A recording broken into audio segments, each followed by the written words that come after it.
Yo, what's going on, everyone? We are here live. That's right. It is Sunday, June 2nd, 2024. The Boxing Source podcast is here, man. We got, of course, a lot of things here that we're going to be talking about in this particular podcast. Biggest for everyone here that's listening live. And also, if you can hit the share button. You can also hit the like button here. We really appreciate it here on the Boxing Source. And because we got a whole lot of stuff that's going to be talked about here in this particular podcast, we want to, get through as much as we possibly can here in this podcast, as we had a big event that happened yesterday that we're going to be talking about.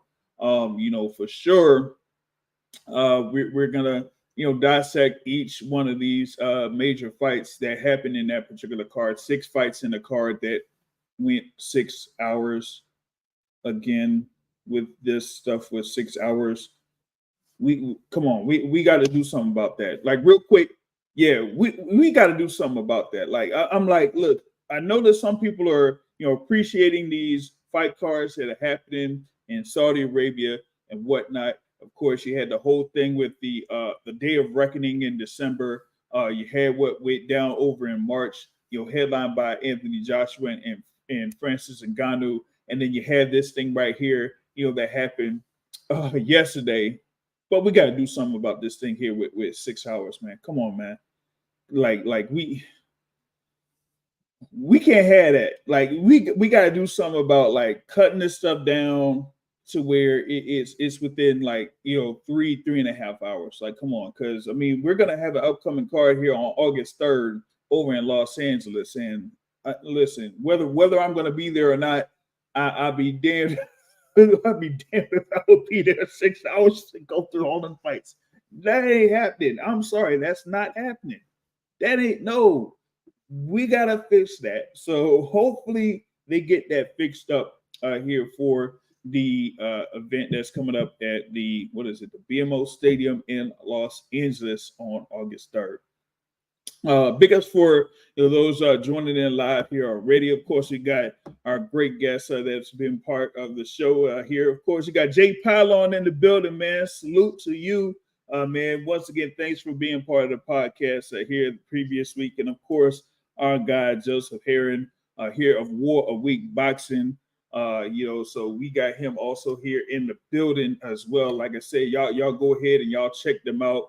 Jay Pylon has his channel here on YouTube. And, of course, War of Week Boxing has lots of content, lots of interviews. I think, hopefully he has something scheduled tonight with Coach James Gogi here to go over the fights as well. So you'll be able to get some insight from Coach James Gogi on what happened yesterday as well. But we want to get right into it with the fight card that did happen. Queensberry versus Matchroom, 5v5. And it was a clean sweep, man. I can't believe it. It was a clean sweep, okay? Every single fighter that represented Queensberry Promotions was able to get a win over all of the fighters that were there representing Matchroom Boxing. You had, the first bout there, Willie Hutchinson versus Craig Richards. They're in the light heavyweight division, where you had Willie Hutchinson getting a unanimous decision win there to go 18-1. That one, I wasn't, going into it, I wasn't, all too, psyched about that particular bout. I thought, that one was kind of like I ain't okay. You know what I'm saying? But when it came to, what's going on in the light heavyweight division, these guys are pretty much like up there when it comes to the rankings, so to speak. You had Willie Hutchinson, for example, that was ranked number 7 in the WBC. Craig Richards was ranked number 4 in the WBA. And let me see if I could find them in the IBF. I got Craig Richards number 12 in the IBF and Willie Hutchinson number 14. And then in the WBO, you had Willie Hutchinson rated number 6 there, and Craig Richards at number 15. Actually, Craig Richards was also ranked number 13 in the WBC. So that kind of like was something there where, this kind of moves, a fighter up there in the rankings in the light heavyweight division. So that was the thing there. Real quick there, man. Shout out to once again Joseph Herron here live with us at 10 p.m. Eastern time. He will have his conversation there with Coach James Gogi on his YouTube channel. So yeah, y'all be sure to catch that. After we're done here with the Boxing Stores podcast here, you will want to definitely hear from Joe and Coach James Gogi with his of course his profanity filled tirades, so to speak. So yeah, you do have that, man.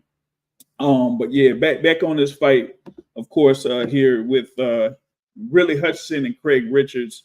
I said that was like a pretty pivotal bout there, so to speak, in the light heavyweight division, with Riley Hutchinson getting the unanimous decision win there over Craig Richards, just pretty much being able to outpoint Richards over the second half of the fight and whatnot to go ahead and score that unanimous decision win. Actually, one judge pretty much gave every single round but one to Riley Hutchinson in that particular bout there. So that one I kind of like said, hey, you know what?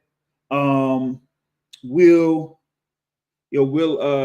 kind of like say that Hutchinson kind of like is building his resume, so to speak, there at 175 pounds. With him being able to get the win there, he'll for sure move up there in the like heavyweight rankings. I'd say pretty much around like number 5, maybe in the WBC.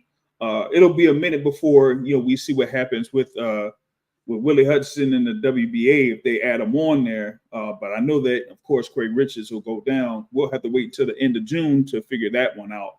And then on the IBF, you'll pretty much see where they're going to have Riley Hutchinson be above Craig Richards in that. And then of course in the WBO, Riley Hutchinson will probably be within that top 5 there as we wait to see what sorts out there in the WBO rankings.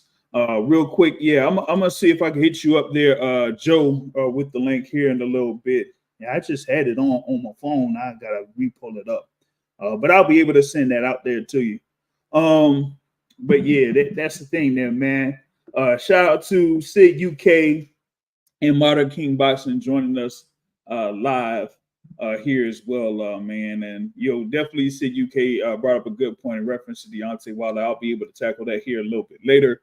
And shout out to Modern King Boxing here live on YouTube. Like I said, y'all hit the like button, y'all hit the share button here if y'all are able to enjoy. If you enjoy the content here, as I see about getting a few of my guests here on to join in on the conversation.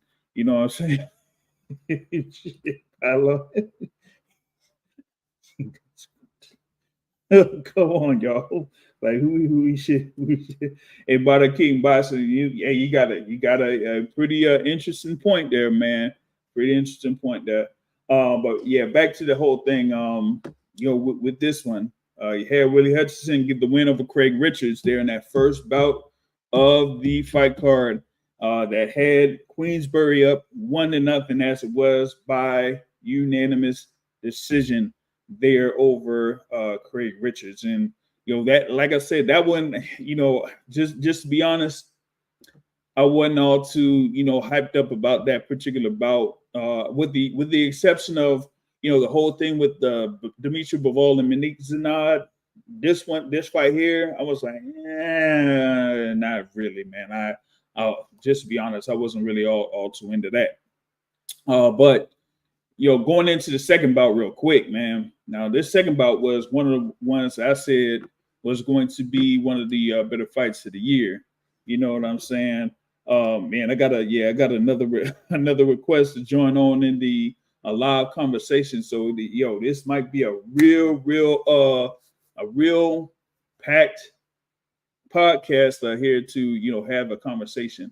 But before I continue, want to bring in one guest here. Of course, one of our great guests has been part of the Boxing Source podcast, and I've been part of his shows as well on his YouTube channel. Of course, he had A great conversation on our last Boxing Source podcast. Of course, the host of War Week Boxing, Brother Joseph Herron, is in the building. What's happening with you? Hey, Brother James. How are you doing, my friend? I tell you what, it's always a pleasure to share the air with you, brother. And I tell you what, one thing that I can reveal now that Coach Ronnie stated briefly on our show, right, that we do every Tuesday on War Week Boxing, that he stated to me in great length off the air. And he said, you know what, man, I am so pissed that Eddie Hearn has not kept this guy busy, Filip Hrgovic. And you look at Dubois fighting legitimate competition in preparation for this outing, and you could see it in the ring. And he feels like Eddie Hearn has really done not just a poor job, a piss poor job of promoting and handling his career as the IBF interim titleist. And he said, you know what? It really pisses him off. He goes, it's obvious he's throwing bums at my guy, keeping him inactive, while Anthony Joshua just continues to get better and better and better. And he said, you know what? He's setting my guy up for the fall, and I can't stand it. And my 5 decades of experience leads me to believe this in my heart, in every fiber of my being. And what did we see yesterday, my friend? And we definitely saw something in reference to that, and that's a great nugget there. Of course, coming from your guy, Coach Ronnie Shields, of course, who is part of the weekly conversation on War Week Boxing Tuesdays. There, pretty much around 8 p.m. Eastern time. There, I think we got like a criticism here of sorts. Wait, hold on, brother. I want to hear it. CUK says Joe is a hater. Sid. He hates trash, toxic personalities. I'm on to you, Joseph. Viva Mexico, Corona, and ignore this. You know what, brother? Thank you for the sage advice, my friend. And Sid is always the voice of reason on our chat, man. He's a big part of our show every single night that we're on. Thank you, Sid, for always being our comic relief and the voice of reason, my friend. But Modern King, that's the real criticism. Post that one up there. I want to read that. I want to read that out loud, man. That's hilarious. Hold on. He says War Week Radio gets emotional for nothing. Well, you know what, James? What made Emmanuel Stewart so effective? What made Jim Lampley so effective on HBO? Hard right hand by Pacquiao. No. I'm serious. It's weird. Maybe he doesn't realize this. I'm a professional ring announcer as well as boxing commentator. And I've been doing that part of it for almost 20 years. I've been in this business for over 20 years. And now it's gotten to the point, James, where I can't turn it off. When I start getting into a topic and start talking about something, anything, it's my emotions. I wear them on my sleeve. It's a blessing and a curse. It makes me very effective at what I do. But it kind of hinders my personal relationships, as I'm sure you've discovered. In reference to a few people here and there within the boxing business. So I mean, but that's part of the game. At least for me, it's not like you can't cross the line with or be basically undefeated in sorts when it comes to relationships in the sport of boxing. So that's it. I mean, if you get cut off by somebody, then you get cut off by somebody. It's part of the game, So I don't, get too all, amped up about it. You just got to keep pushing, basically. You know what I'm saying? So there's Thank you for being the gentleman, James. But this dude thinks I'm hating on Crawford, brother. Truth be known, James, who's one of my favorite American fighters over the past 20 years. Fighters, Terrence Crawford. Yeah. Yep, that's a fact. Guys, and once again, I take pride in my professionalism, just like you do, James. I defy anyone to tell me who my favorite fighters are. They won't be able to, because I'm right down the middle. I take pride in calling everything down the middle and being as unbiased and as fair as possible. Same with you, brother. That's why you and I both could easily see what was going to happen with the Ryan Garcia debacle, but, right? Yeah, We'll but talk according about that, to I'm sure, soon. we'll see. But according to one particular person, I'm definitely a hater of a person that will be the headlining topic of this particular podcast. But that's neither here nor there. All right, now back to the going through the card in order. Of course, talking about the thing there with Willie Hutchinson and Craig Richards. Then you had the next bout there against Nick Ball and Raymond Ford there for the WBA title at 126 pounds. I thought that it would be a very good bout between the two. Nick Ball, of course, coming off of his draw against Vargas for the WBC featherweight title. So he gets yet another shot at the world championship against Raymond Ford, who recently won his WBA title against Oleg Komatov in a second of sorts TKO win there in that 12th round. But this one was a very good bout, between the two. Loved it. Two contrasting styles. A boxer versus, a puncher that comes right at you. Some people were saying there during the fight that Nick Ball was looking like oh man, he was looking like Isaac Cruz in there. I was like, he got, a little bit of a cut, a little bit of a ball thing there. And man, he does look a little bit like Isaac Cruz. Yep. And he was using that come forward style there against Raymond Ford. Raymond Ford, had his boxing style, but in the first half of the fight, he was able to, score a couple of points. But I think one thing that kind of was a little bit of a deterrent for him was that he was trying to gauge the distance there against Nick Ball by just leading his right hand out, since he was basically a southpaw. So he was leading his right hand out. So you kind of do that, and depending on, at least here in this particular case, it depends on, the referee that you have there to see if he'll be able to, allow that and do things and, let things go. But, the referee was kind of getting on him a little bit for doing that. So he kind of, did it and was off there, but it wasn't effective of sorts because, Nick Ball was still able to get to the inside. And there were some times where he was able to throw combinations and, some of them were getting blocked, but a couple of shots were getting in there within those first 4 rounds. And then round 5 or 6, you saw a little bit of a slowdown there from Raymond Ford, which allowed Nick Ball to be more effective with his combination punching. And you also saw the uppercut landing a few times there on Raymond Ford, and it was a good thing there.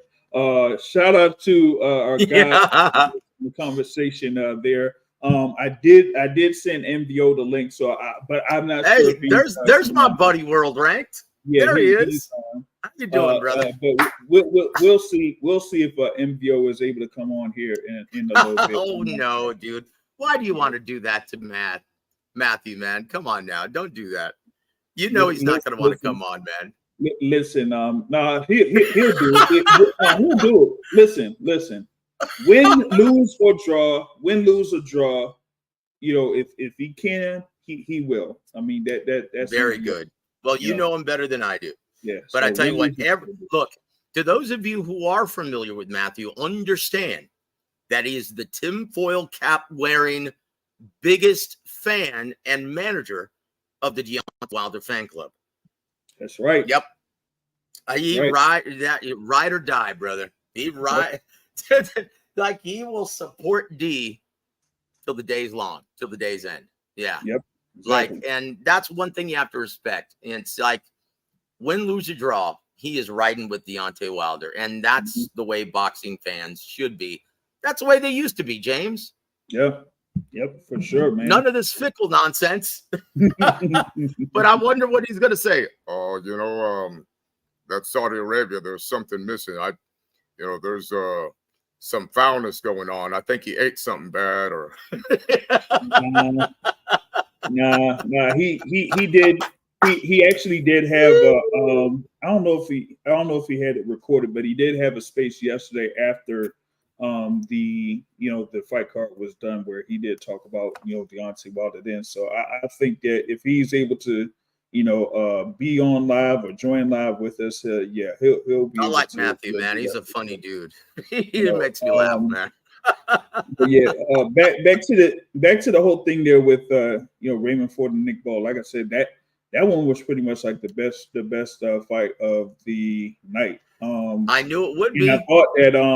I thought that Nick Ball was really gonna have Raymond Ford in trouble there after rounds 5, 6, and 7, where he was more successful with his attack there against Raymond Ford. But then you had Nick Ball kind of slow down there, which made Raymond Ford be more effective as far as like landing shots to the body, doing more a little bit more combinations, actually using his height and range by actually throwing the lead jab and then following it up and continuing with the body work, because he was going to the body early, and then after like 5 and 6, you just didn't see a Raymond Ford go to the body at all. And then I thought that kind of like was a turning point of sorts there in this particular bout in that second half, particularly rounds 9 and 10, and then rounds 11 and 12 were just great action from both fighters.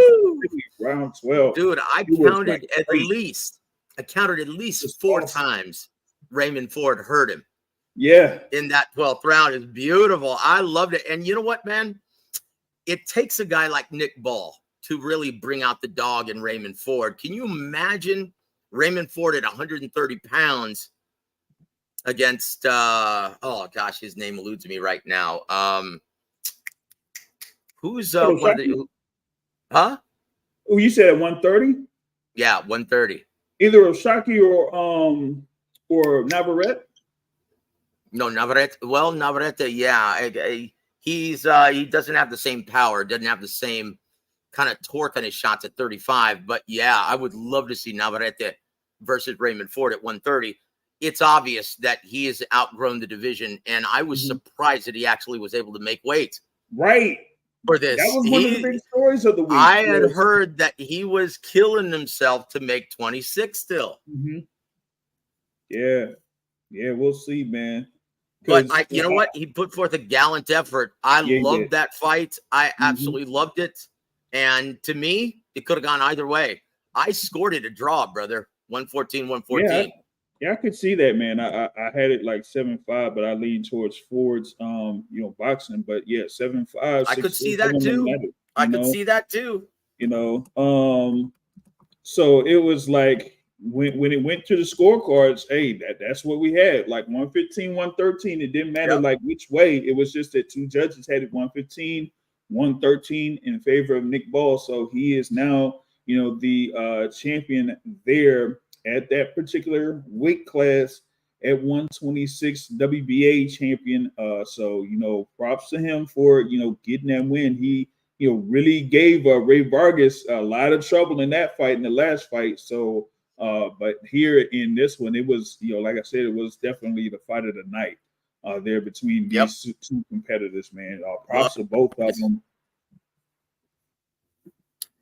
Now, James, what do you think of Dmitry Bivol actually saying post-fight that he's tired of waiting on the injury-prone Arthur Beterbiev and wants David Benavidez?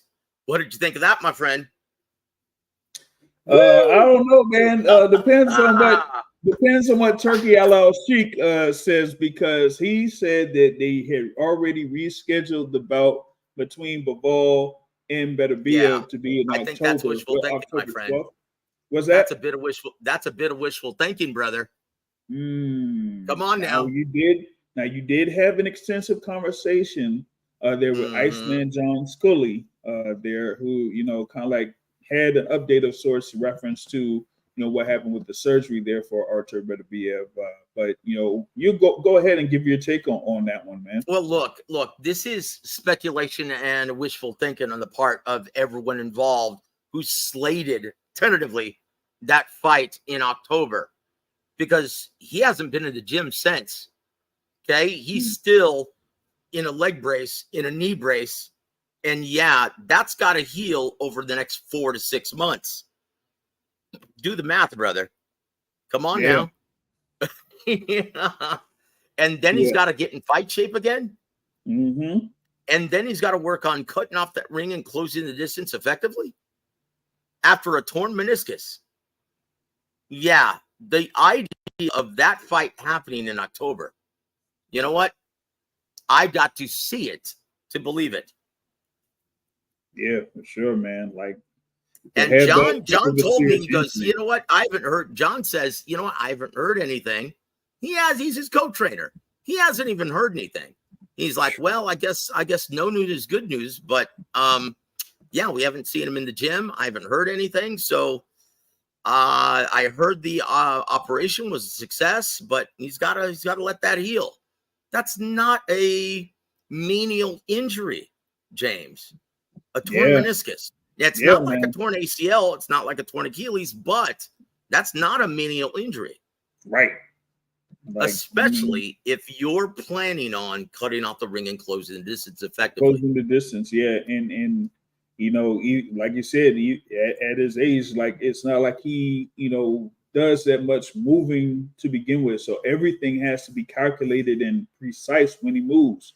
So if you're going to go up against a guy with the activity level of Bivol, you're going to have to make sure that all of your, you know, moves count, you know, whether it's, you know, what you do with your fists or with your feet. So, hey, if it's going to take that much time for better be able to get back in there, yeah, Bivol might have to take another fight in the interim. And, you know, we'll see what happens here, you know, at least with, you know, like you said, with this result, of course, with Bivol getting that stoppage win over Zinad, like, yeah, who would have expected that?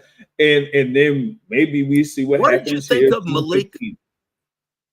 What did you think of Malik Zinad's performance? Like, what did you think of Malik Zinad from Libya? I was very surprised that he was as aggressive as he was.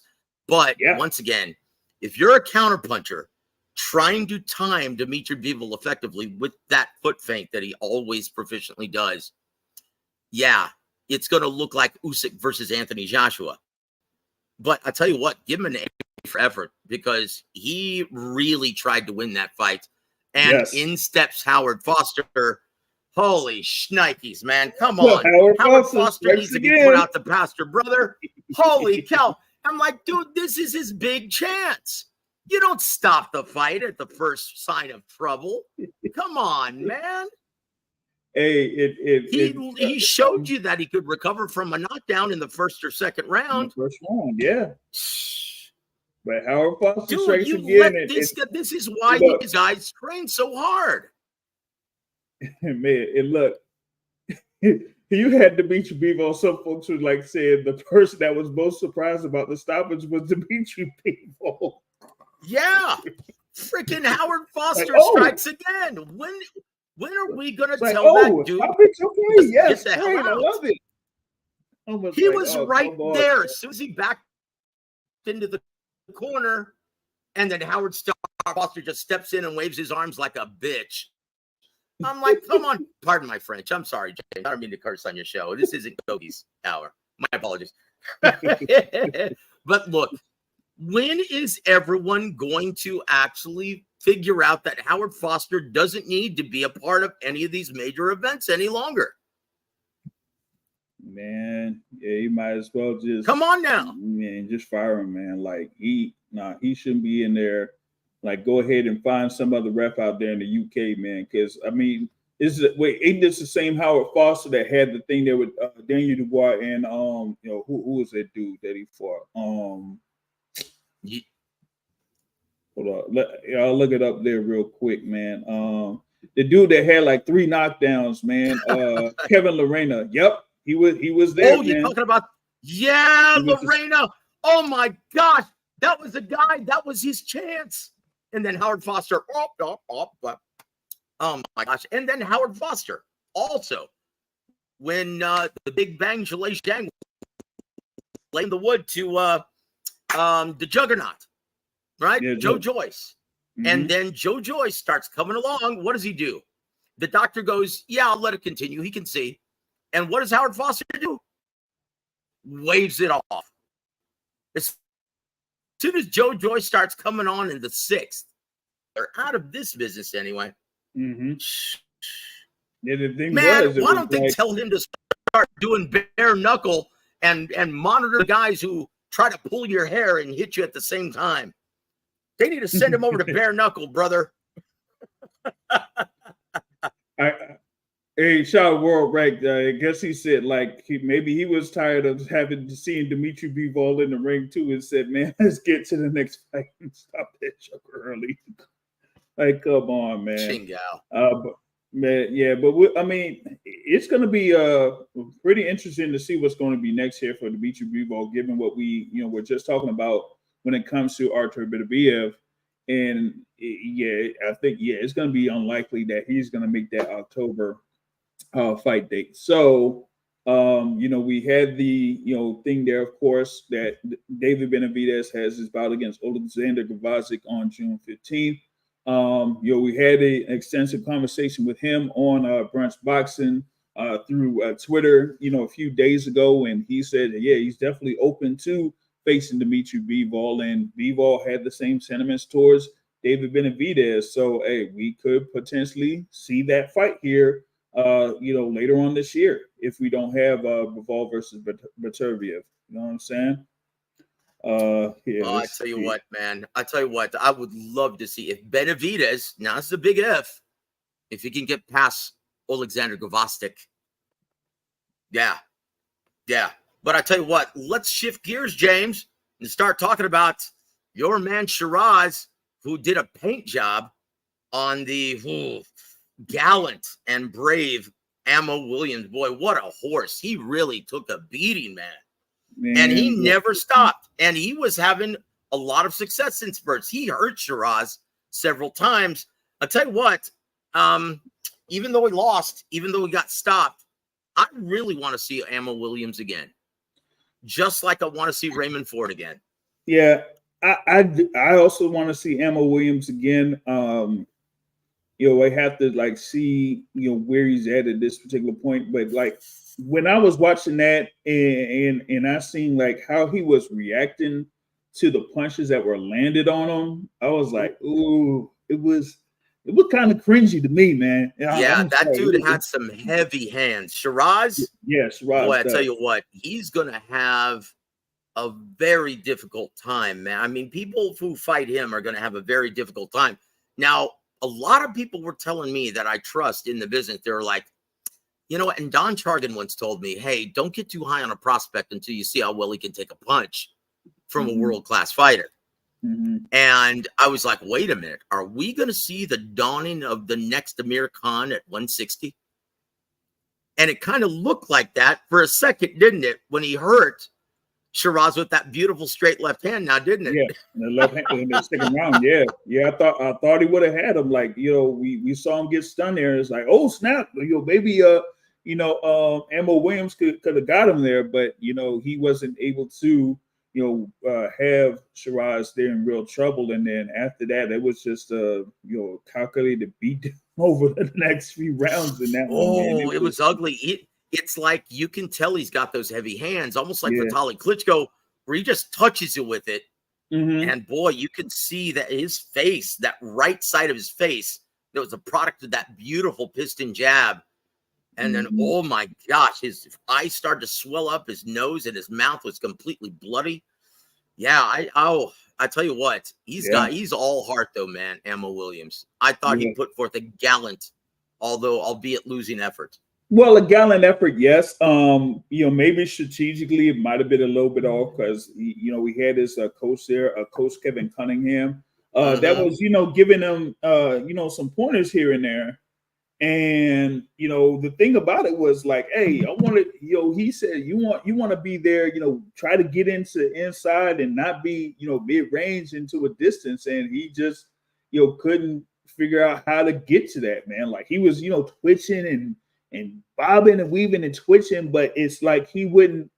And I think Coach Kevin Cunningham said this too. Like, you're moving around, but you're not going in there with the jab to try to get to the inside. So, at the times while he's moving around, all Sheeraz had to do was just go bam and hit him with the jab, and that was it. So I was like, oh, yeah, that was Yeah, that was just a punishing, That was brutal. punishing Brutal. there. But I tell you shout what, out though, Mike man. Gomez. Oh, I tell you what, though, man. Oh, yeah. We'll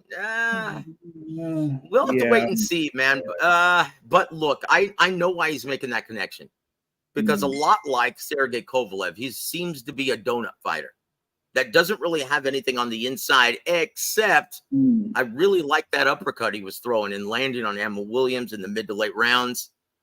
But he seems to be, but you know what? Sheeraz actually ties you up a lot more effectively than Kovalev ever did. Like Kovalev had no idea what to do on the inside. Yeah, what to do on the inside. That's right. That's definitely right. And we see it, and it was very evident there in his 2 fights against Andre Ward there. Brought to bring up another guest here, of course, has been part of the Boxing Source podcast for a long time. Good to have him on here this week. The chef is in the building. Brother Terrell is here. The chef. What's going on, Brother Terrell? Hey, what's up, everybody? How's everybody doing?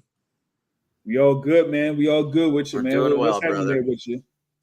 Hey, I'm sorry, Jay. I've been so busy. I got so much other stuff going on right now, but still, boxing is always the forefront of my sport thought in that regard. But I mean, before we get into the fight, look at the fights that we're having this year, right? And on top of that, the frequency of the fights that we're having this year would be the B-level cards that we're seeing, like in Plant City, things like that.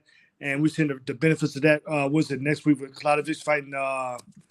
What's he fighting? At 175. What's the guy's name for him? PBC. What are you talking Dave about? Morrell Jr. Yeah. Dave Morrell Jr. Yeah, I'm glad that GR convinced me to get out to see that fight, and now I'm seeing a direct result of that card was fed into a big card, and that's something that our one friend NVO doesn't appreciate. He says, "Oh, says if it's not a big fight, I don't give a damn about it." Well, that's I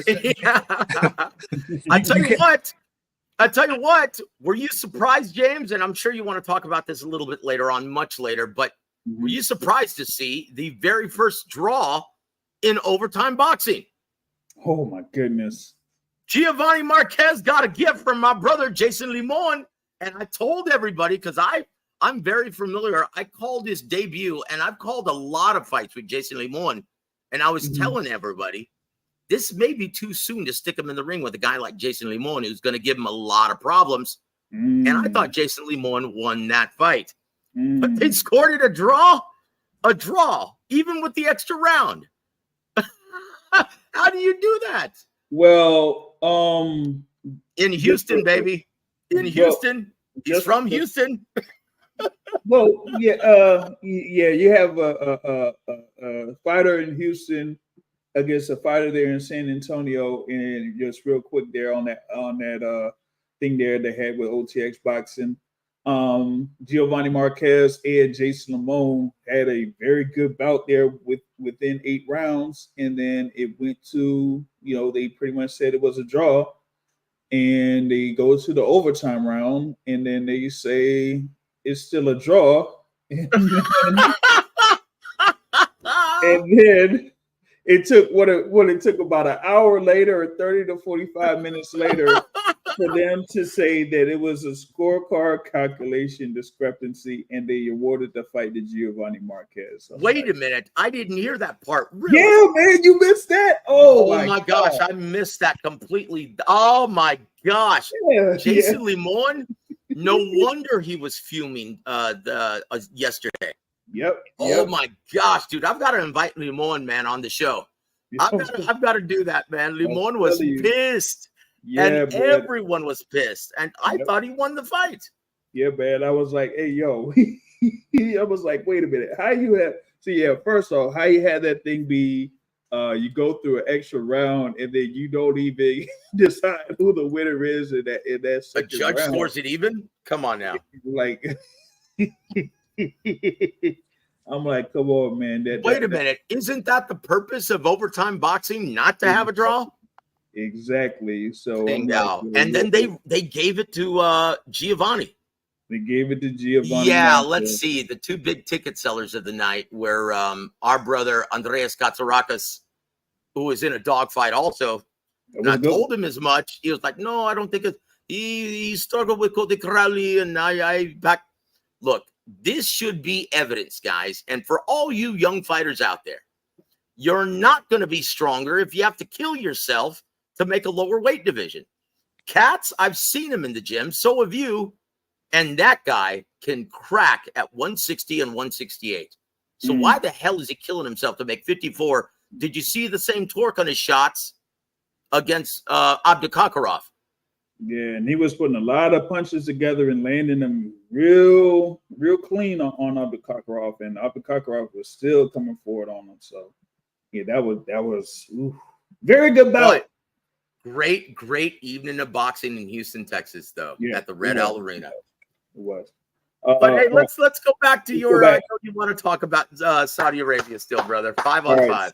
So now we got we finished there with the Hamzah, Sheeraz, and Austin Ammo Williams, and now we get to one of the fights here that you were talking about, and I'm like, ooh, Daniel Dubois versus Philip Hrgovic, and yeah, I'm telling you, going into this 5v5, I pretty much picked. I thought it was going to be, 3 wins to 2 in favor of Matchroom over Queensberry.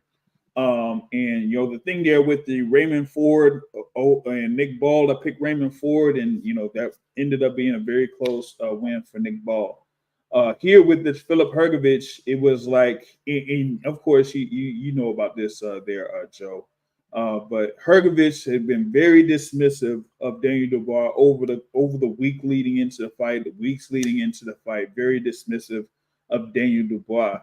And he just came in there with a smug, basically a smug, look or demeanor going up against Daniel Dubois. And, thing about it is okay, you could have that, but you still, you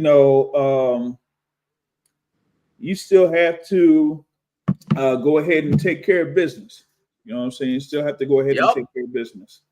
And the thing about it is here with Philip Hrgovic is he was landing shots early, but it just really didn't look like he had a lot behind him. Like I said, I mean, this is Daniel Dubois that's been, down on the canvas multiple times. And listen, I know that, he has, that type of big physique or whatever it is, but, Daniel Dubois has pretty much been around that same size for the majority of his fights over the course of his professional career.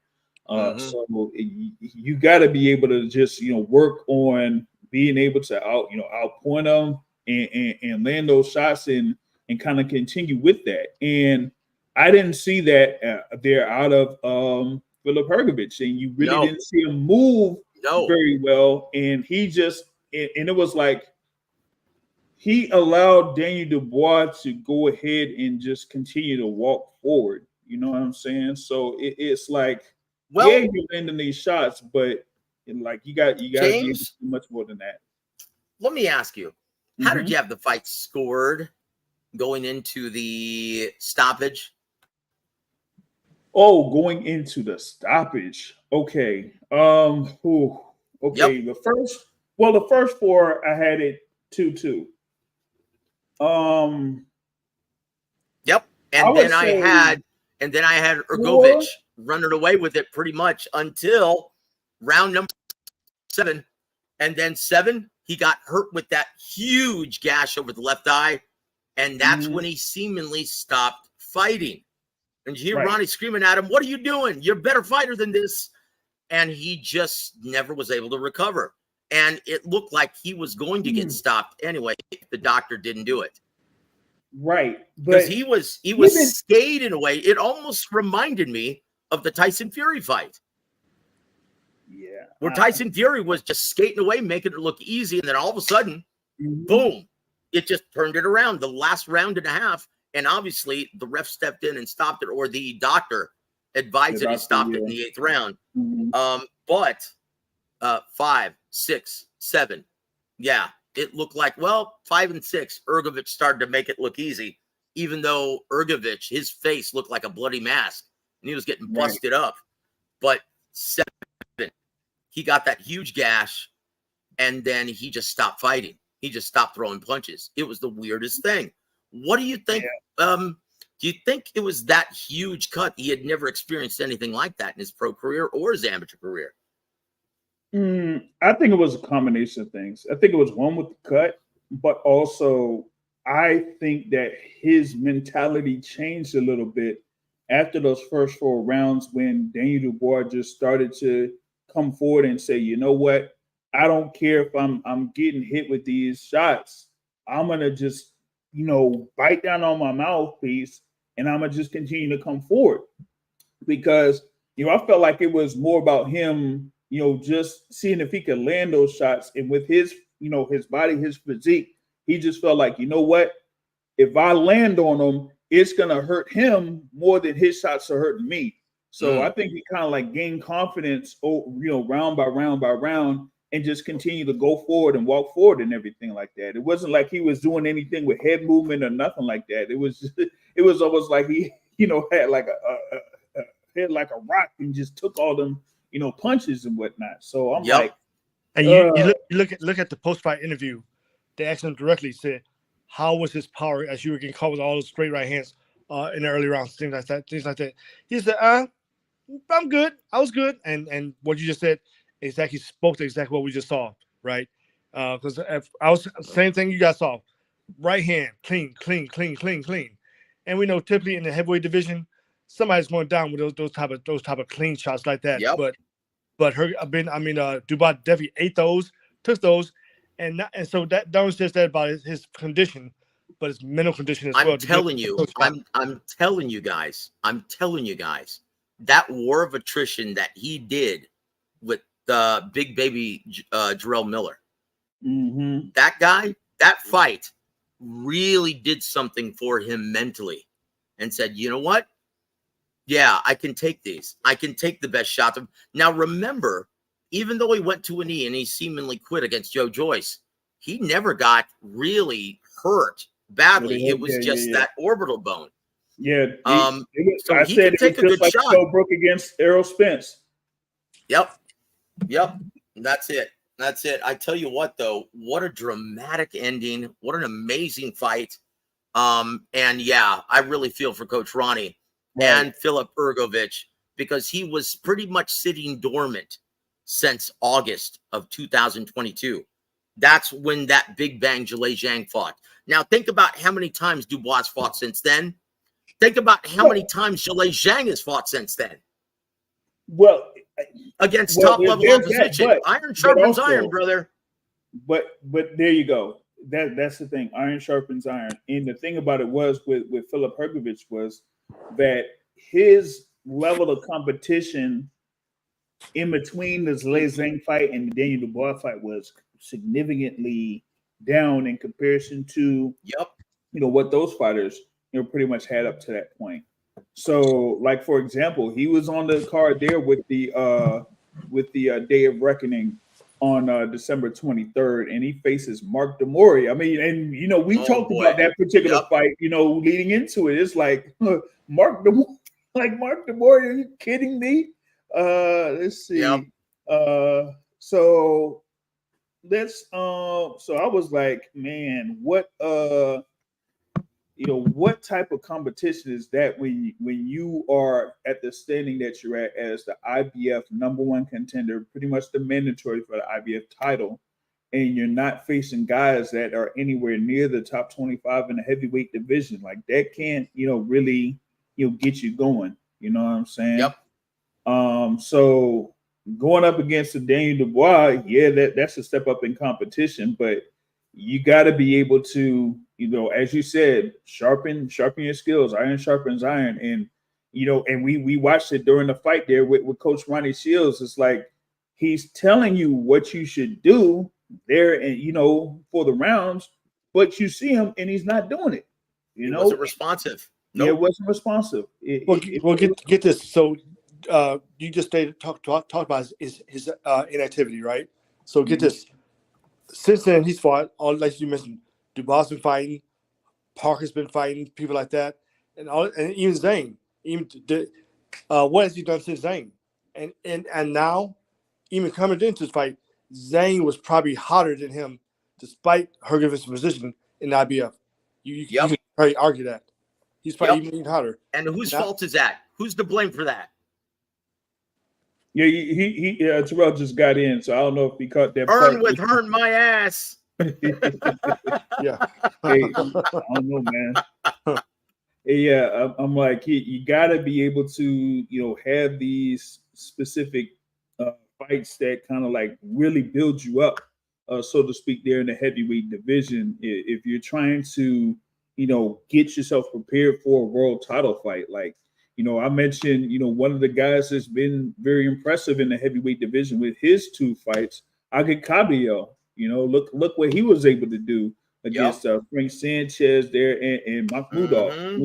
Makhmudov had a walk away win there over in Canada the other week. Jeez. But like Cabello, has been able to perform very well with the level of competition that he's been up against. You see what's happening there with Joseph Parker, and now here with Daniel Dubois, like he was able to face the unified champion there at the time in Alexander Usyk. Like you go from facing Alexander Usyk and being that close to becoming a unified world champion, and as you mentioned there, Joe, with the fight against Jarrell Miller, where it was a huge confidence booster. Now he's coming in there, he's like, hey Philip, I'm your daddy. And whatever the thing is, and you know what though? See, woo! But you know what though?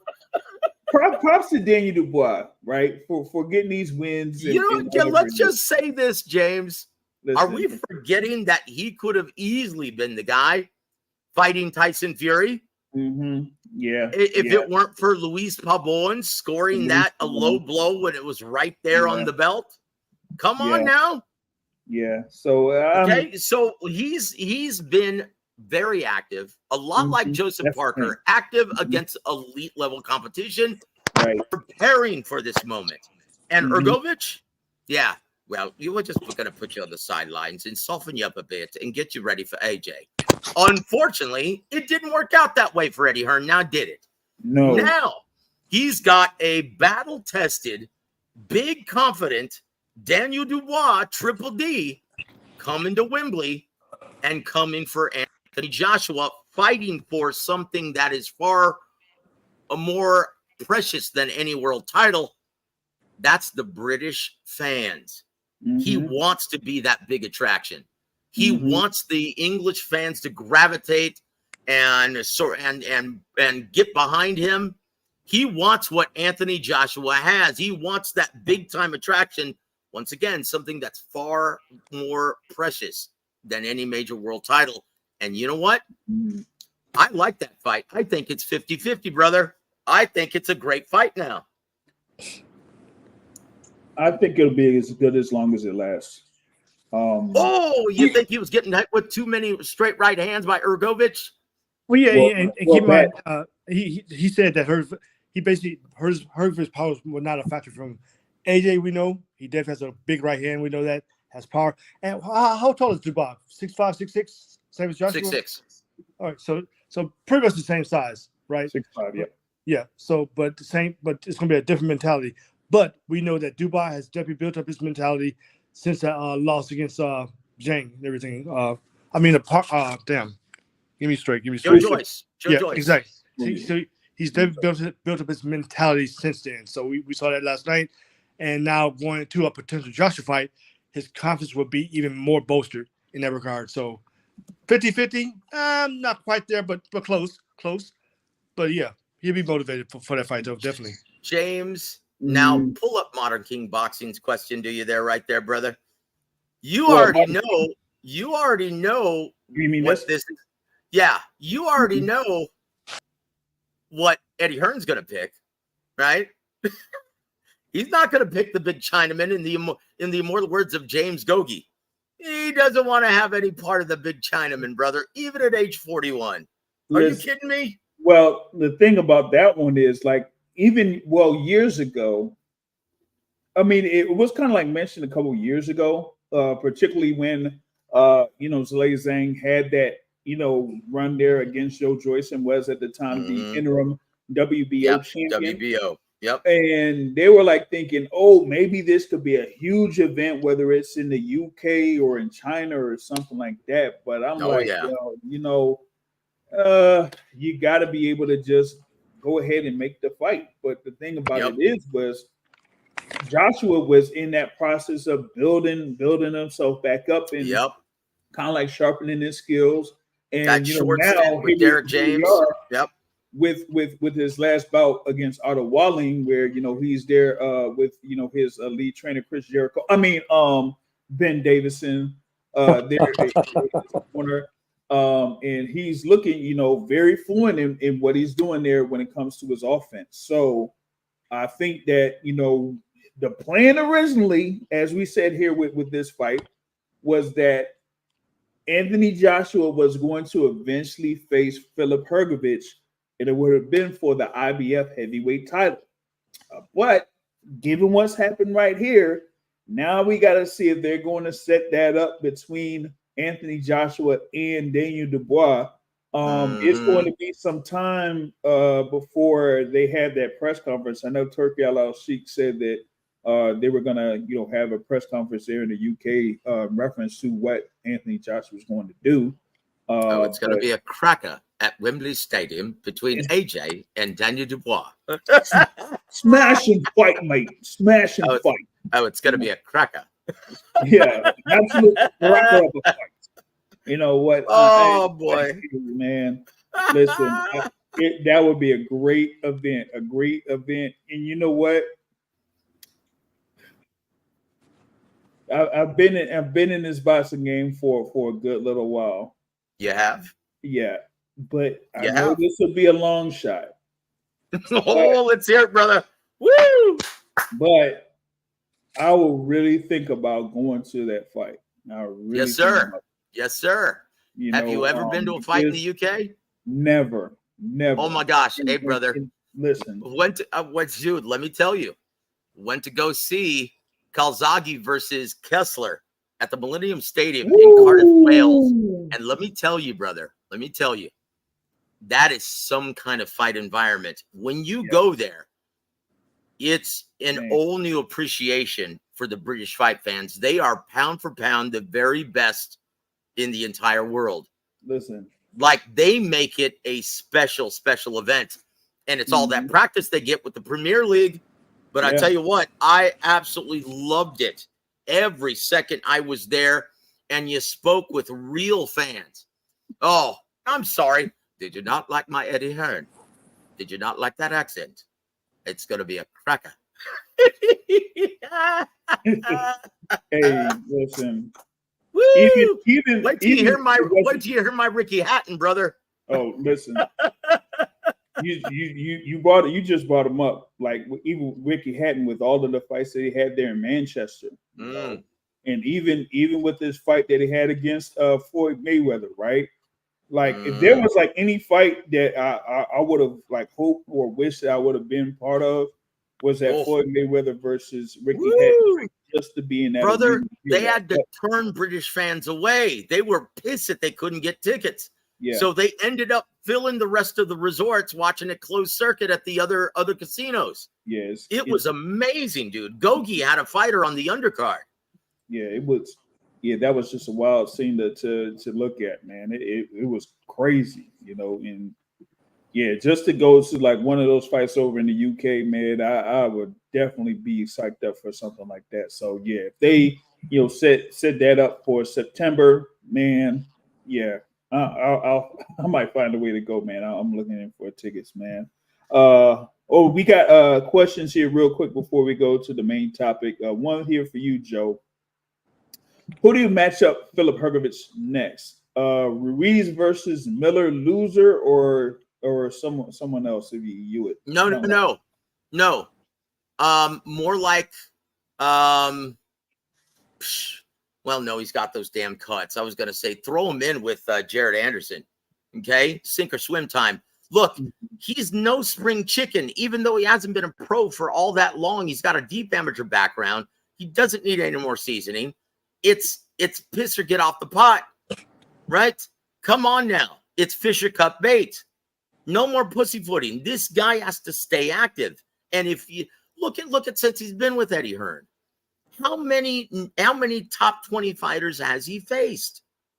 Only that one with Zhang and then here with Dubois. That's it. So you know what? Not the loser. Ruiz versus Miller winner. Come on, bring it on, man. What is this? Square dancing? These guys need to stay active. These guys need to fight. And Eddie Hearn, if you're not going to fight this guy, cut him loose so he can sign with Top Rank and get some of that Zhalilov action, brother. Come on now.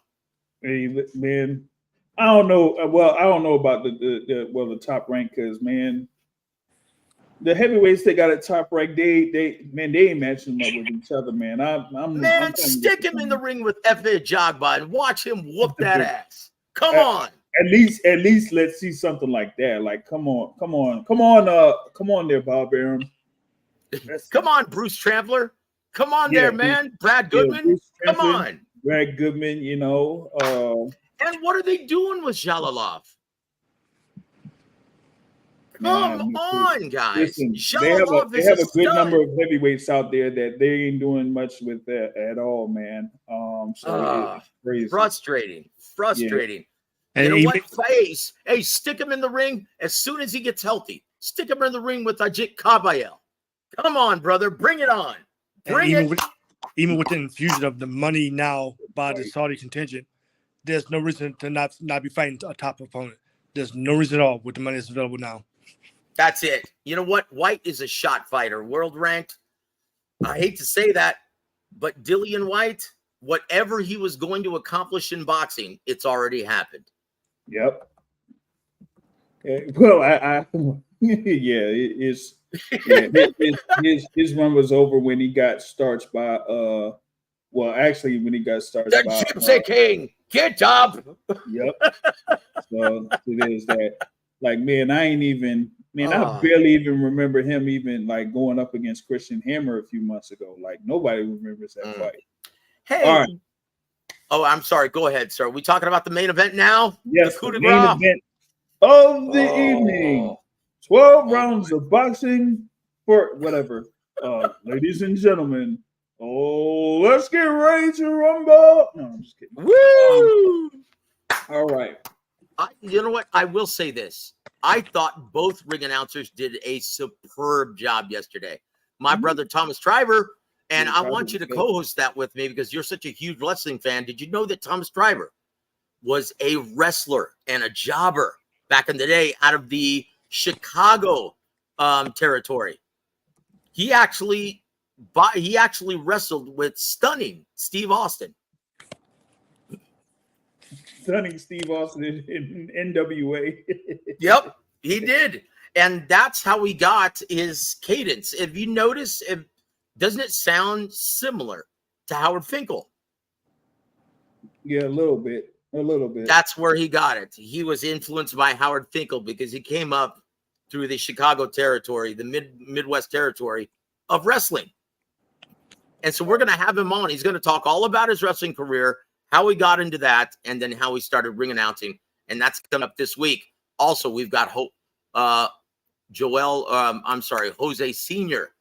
going to be on the show. And I want you there, my man. But I thought Michael Buffer was in top form yesterday. Unlike Deontay Wilder. Oh, man. Listen. Brother, within the first 30 seconds, James, I did my Emmanuel Stewart impression. Look at that. It looks like a shot fighter. He's got no legs underneath him. He ain't going to get no power. But with no balance, it's only a matter of time before he gets knocked out by the Big Bang. I said that yesterday, and I called it. I said he was going to get knocked out within 4. I was off by 1 round. It was dismal. Man. And look, you could see he didn't have the same amount of torque without any legs underneath him. Could you believe that, James? Deontay Wilder couldn't crack an egg. It was crazy. Now, going into the fight, I kind of like had it to the point where, and we kind of like said it too. The first 4 or 5 rounds, was going to be dangerous for Deontay Wilder. Yep. But if he was able to get past, rounds 5 and 6, he would be able to, have it because Zhilei Zhang will most likely be out of it by then. But we seen there early in the fight that like Deontay Wilder just didn't have much behind him at all. Now before I get into it a little bit more, I'm gonna add in another guest here because this is part of the main event. So we're gonna have a full cast here with us here for this particular topic. So I want to bring in my guy here, of course, a long time panelist here on the Boxing Source. Y'all know him. We all know him. It's the Boxing Academic in the building. Boxing Academic. How are you, brother? Doing well. How you fellas doing tonight? Doing Mike, great, what man. up, Mike? Doing What up? great. Cool. We all cool, man. We all cool. Man. I heard Joseph's, at least the last part where he said he didn't have any eggs and he couldn't crack an egg. And With no balance, with no legs underneath him. Yeah. You ain't saying that that's not truthful. You're saying the truth. Wow.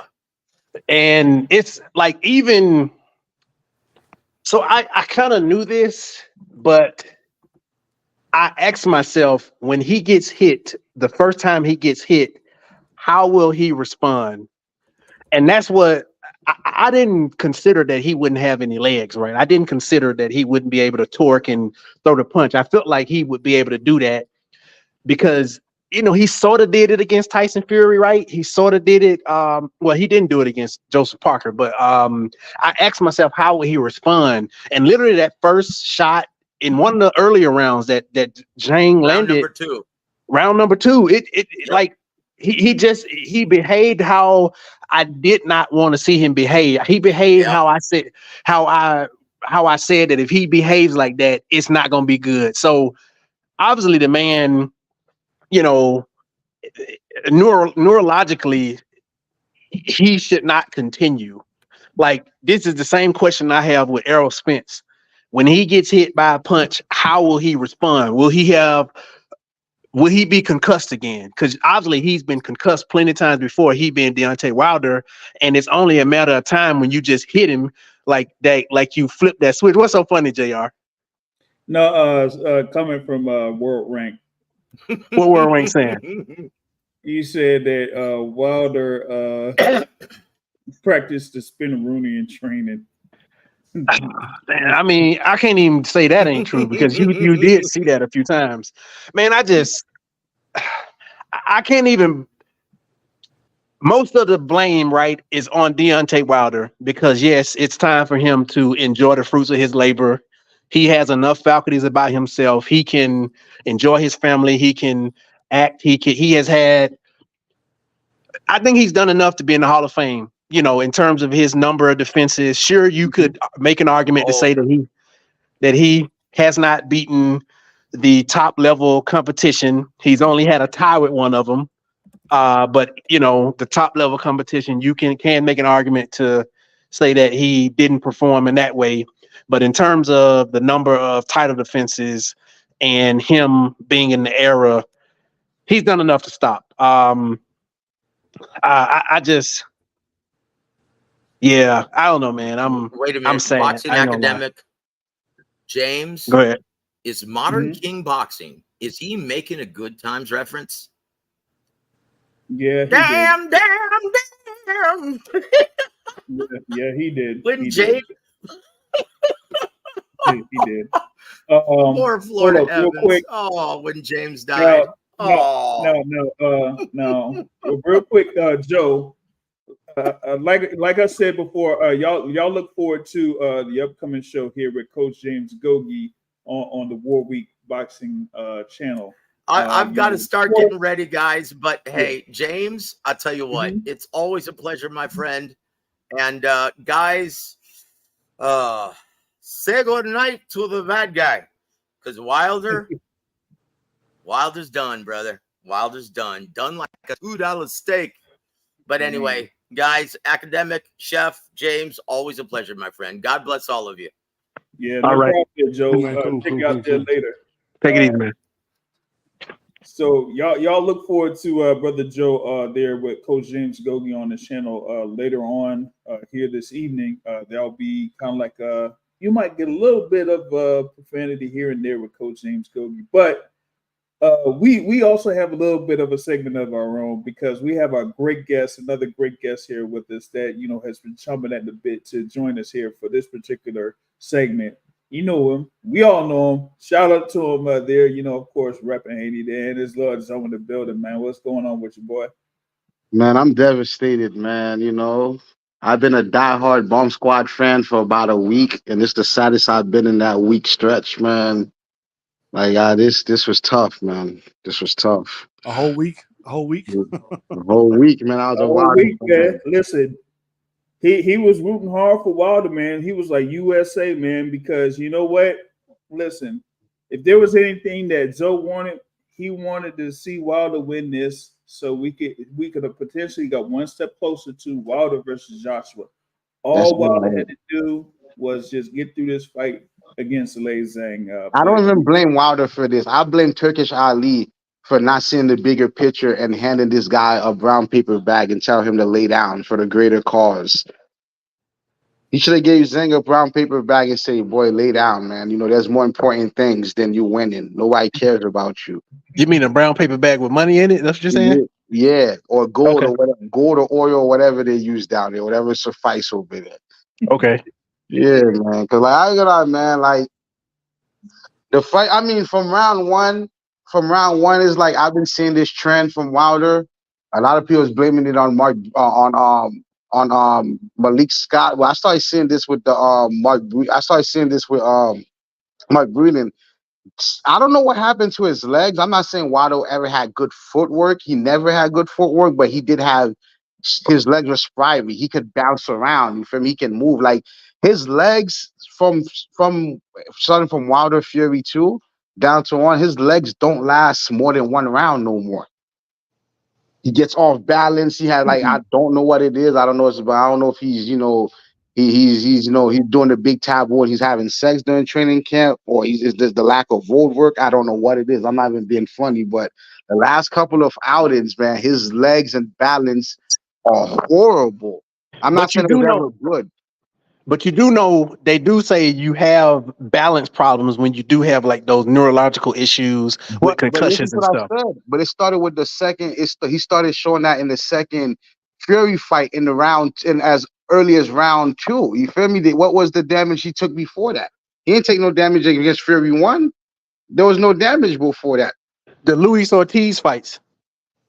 Come on, man, be for real. He had fights after that. He looked fabulous after that. The fabulous by Wilder's standpoint, like in terms of his movement, he was able to move and all that stuff. Because remember, after the Ortiz fight, after the Ortiz fight, did he knock it out Brazil after Ortiz? The first Ortiz fight, he fought Tyson Fury, then Brazil after that. But 5-6 rounds in 1 round, like the 1 round fights, like you said, he gonna look good in 2 rounds, and then after that second round is when you start seeing he moved well against Fury in the fight and in the first fight. Yeah, I didn't say he won, but he moved well, and that was after the Ortiz fight. It's not a damage thing. It's some shit happened, some complacent laziness, something's happening in training camp, or maybe it's just having sex during training camp, because that happens sometimes. But he doesn't have legs to sustain. Like he can't even take jabs, bro. Like he be taking jabs. It's a balance issue a lot of times. He just wobble like a gazelle, like a firstborn gazelle. It's because he got the dent in his head. He got hit with them egg weights. That's what it was. He allegedly got hit with. Allegedly, that happened in the second fight, which doesn't explain why was he doing that. And as soon as round 1, you didn't even get hit yet, and you doing that? Why? Hey, what World Rank got against Wilder? What's up with this hate, World Rank? He did something to your girl too, World Rank. Listen, man. All I know is, man.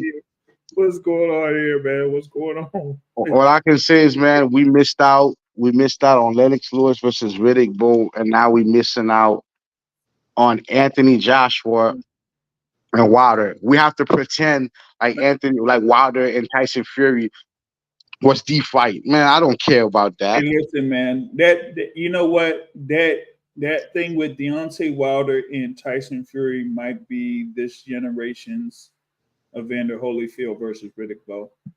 It might end up being something like that. That's disgusting. Well, I think it's a big part of what we saw yesterday was the fact Wilder, his fire is gone. That's what I mean. We've already know he's been deficient on skills for so long, and now he gets to the point where he's mobile now. Sure, it's more mobility now, but there's no skill set to even match up with that and put that all together. And now on top of that, the thing is that I don't necessarily agree with that though, because tactically he was doing what he should have done. The reason why it's many reasons, but a good reason why he got hit with that shot. So Wilder was doing the hand fighting. Wilder was keeping Zhang off of him. He was doing what he needed to do to keep Zhang's front hand busy. He got into whatever round, and then in whatever round he decided to not measure distance and put his left hand up before he threw the shot, and then he threw a lead right hand. And got Zhang's hand with a left. It got countered with a left. And got countered with a left. Zhang was waiting on it, but had he put his hand up, I don't think it would have happened like that. At least his arm would have took some steam off. It would have, maybe he would have got countered with the left. But I'm saying the reason why he got hit so clean is because he did a lead and he wasn't doing the thing that you do to keep that motherfucker off you. Your academic, and a couple shows ago, you said that you feel like Wilder was gonna be winning the fight, and then he was gonna hurt Zhang going for the kill and get hurt. He wasn't winning the fight, but he did hurt Zhang, went for the kill, and that's what the hell got him messed up. So props to you for that one. Now, I mean, going into, I can't say he went into for the kill though, because that version of him going for the kill was like you said, no legs, and like that was a shell of himself. Like Joe said, he couldn't bust a fucking grape with them punches. Nah, because I don't think so. Because I think one thing. Here's another thing. I was rooting for Wilder. That doesn't mean I actually thought he was gonna win, but I was rooting for Wilder. We did the prayers, you feel me, and everything. I was rooting for Wilder. But the one little issue I had, man, I'm like, man, I know Wilder's a big puncher, but Zhang is not. I seen Zhang take some things, bro. I don't think Zhang is the one type of punch type of dude. He's gonna go down with one of those one bangers. I seen him take some bombs from Hrgovic. I seen him take some bombs from Joyce. He takes bombs and he doesn't get hurt like that. So I'm like, bro, if those 29 punches per round that you throwing throughout your whole career, throughout your whole title run, that 29 punches per round, I don't think that's gonna cut it against Zhang, bro. But was this guy the same guy that threw a 35-mile-per-hour punch, or was he throwing? Like, did he even have the velocity on them punches? Like, was it the same guy who threw those straight hands that come like a missile, or was this like a? I don't know the analogy, but hold on. World rank. What? Why'd you have to post that world rank? Come on, man. Well, he did. He. This is bad. Come on. The brother. He talking about the brother. I don't know what I don't know what's up with world rank. I don't know, man. That's terrible. That's so we see Marcellus right here. That's funny as hell. That's funny. He's not the same fighter, and I can accept that. I mean, I get it. He's not. My issue is I hate that because I seen soon as he lost. And I was rooting for him because, like I said, I wanted to see the Wilder fight. I wanted to see the Anthony Joshua fight. My only issue, which is what probably turned me against Wilder in the first place, is these weird-ass fans. Here comes this revisionist shit. Oh, he's clearly not the same guy. This is the same dude. He just No, lost. he's not the same fighter. He's the same dude. Do you know what? The only thing that changed was the level of opposition. He's not fighting guys that's ranked 500 in the world. He's fighting guys that's ranked in the top 10 and he's not looking so good. You literally just said that you don't know what the fuck is up with his balance, and he's not able to. Guess what? He knocked out Ortiz the second time with that dumbass balance. You feel me? He knocked out Brazil with that dumbass balance. He knocked out Helenis. But I'll put this out there, and here's the difference. To me, in those particular instances, Deontay Wilder at that time was was confident in throwing that right hand. I don't know what it is, or at least I kind of like said it was like after the third Fury fight, and some people kind of like brought this up yesterday that it was also stemming from his fight against Hellenius. It's almost like he like had a change of heart of sorts in like he trying to be Aris Lundy Lara or some shit. Well, that's one. But the thing about it is that you don't see him be as confident in throwing the right hand, or like him just throwing the right hand to throw it. You know what I'm saying?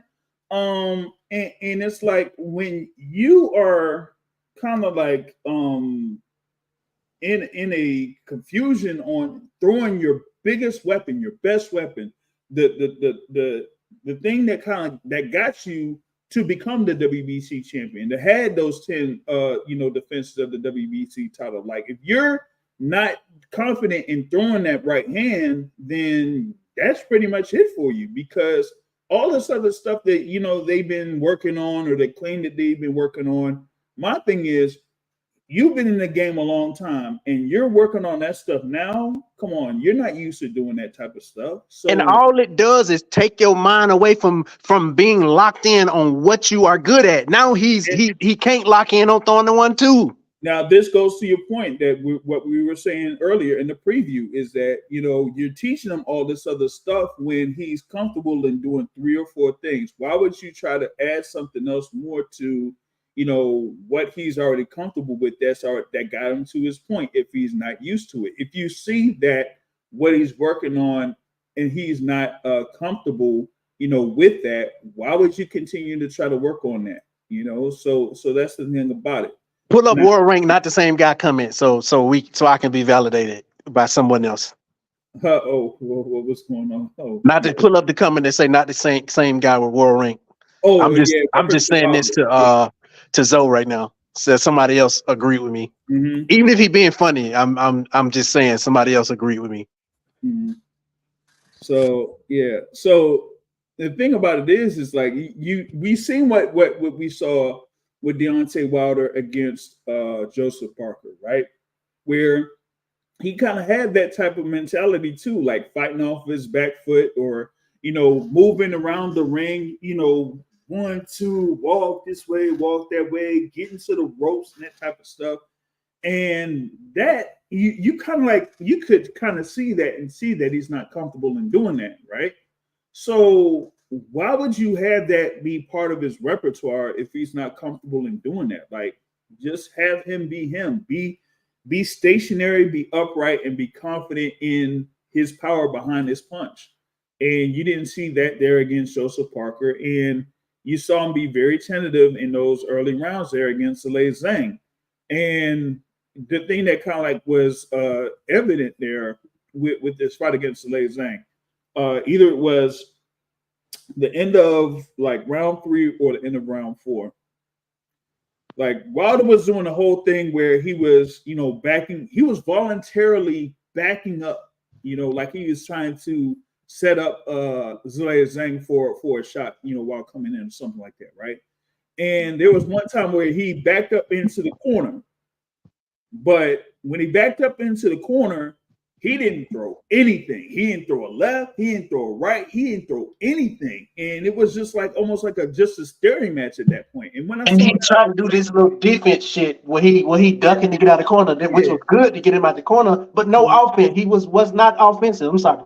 Yeah, he was not. And I was like, when I saw that, I was like, man, yeah, this ain't good. This ain't good. And even with him, in that 4th and the start of the 5th, where he started to throw the right hand a little bit more, that was something. But yeah, as Zoe was saying, Zhang could really take a punch, man. He could really take a punch.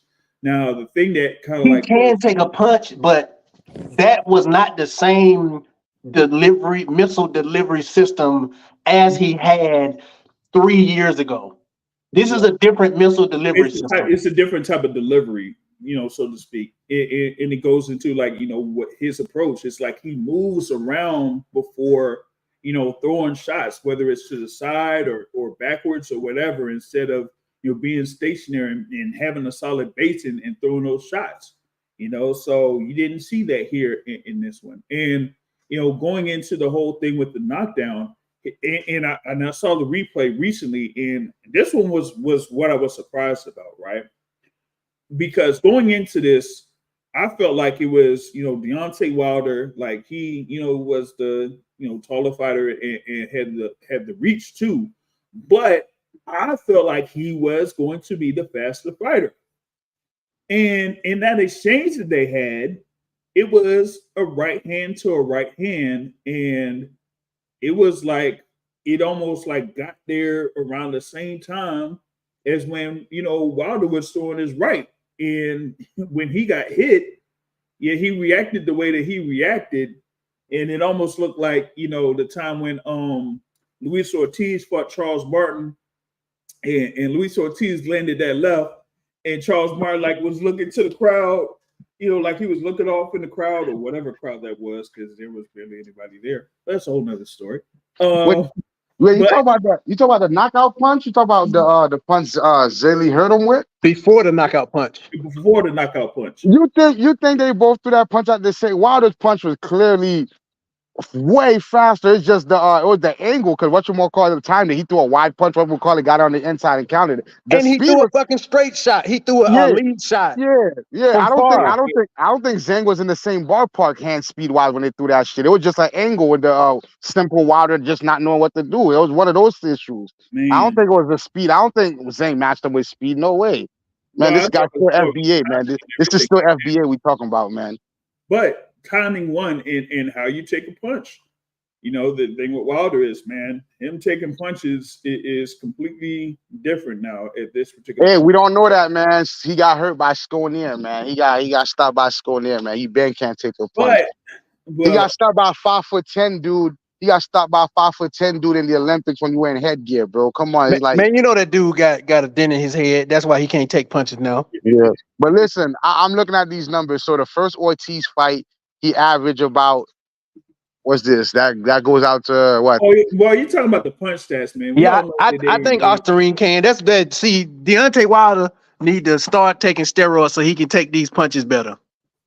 His tip is crazy. Hey, man, listen. What I'm gonna say is, man, like I think, like I don't know. It's just because I've been noticing this when Wilder loses, it's like never credit to. I mean, I don't really give credit to the opponent because big deal, you beat Wilder. Whoop-de-doo. He's trash. You feel? That's what I feel. But it's like his fans go out this way to be like, no, he wasn't the same. No, it was dense. No, it's like, yo, why did he just lose? It's like this shows you how good the whole promotional team was behind him, because people to this day can't accept what he was. So now they got to create. Well, in 2017, he was this mythical creature that was knocking like who was he knocking out? What high level guy did he knock literally out? said that his balance and all that stuff was not the same. You said that before. When he had I changed your words and said, "Oh, so what you're saying is he wasn't the same." You literally said he still. And I told you that didn't stop him from knocking people out. He knocked out Ortiz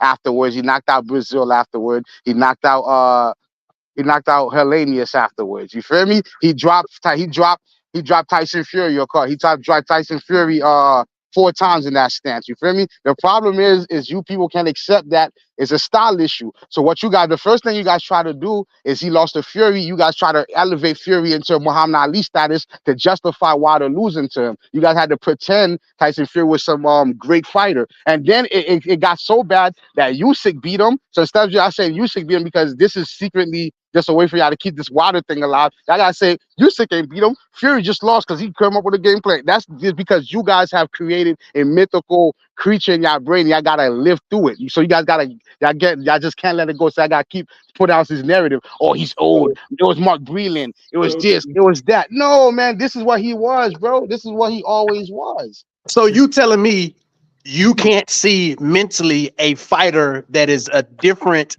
level of confident fighter? You telling me you can say the killer instinct left because he fighting bigger guys and he afraid or whatever, but you telling me that let me ask a question. You telling me that the mindset of the fighter that we saw in the last 2 fights, probably in the last 3 fights, is a different mindset than what we saw for his whole fucking career. You telling me that's the same guy? This guy who walked into the ring, who's already walking in the ring saying, if I lose, you know, who's already foretelling this. That's a different guy. He's a different guy. Listen, this is the same Wilder I have been seeing post Stavern 1. This is the same dude since post Stavern 1. This is not a very skilled guy.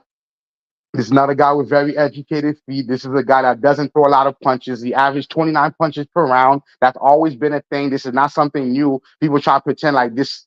People pretend he used to be some 50 round per guy. This was never him. This is what he always was. He threw 29, 30. Bro, against Ortiz, the first fight, he averaged 29 punches per round. Against the first fight against Tyson Fury, he averaged 33 punches per round. And the guess second what? fight against Ortiz, he averaged 26. This is who he always was. And guess what? You guys can't accept that. You guys can't accept that. You guys want to rewrite history. And guess You what? guys want to rewrite history. Y'all did the same thing with Spence, and y'all do the same thing with Tank's opponent. When you guys like somebody, you guys gotta create shit that's not real. This shit's not real. So, and guess what? With everything you have named, what has allowed him to get out of those fights with his hand raised? He has had an eraser because he was able to get leverage on his punches. He was able to do a load off his foot, land on the left foot, pendulum into the right hand, and throw a long right hand punch with all his leverage and land that shot.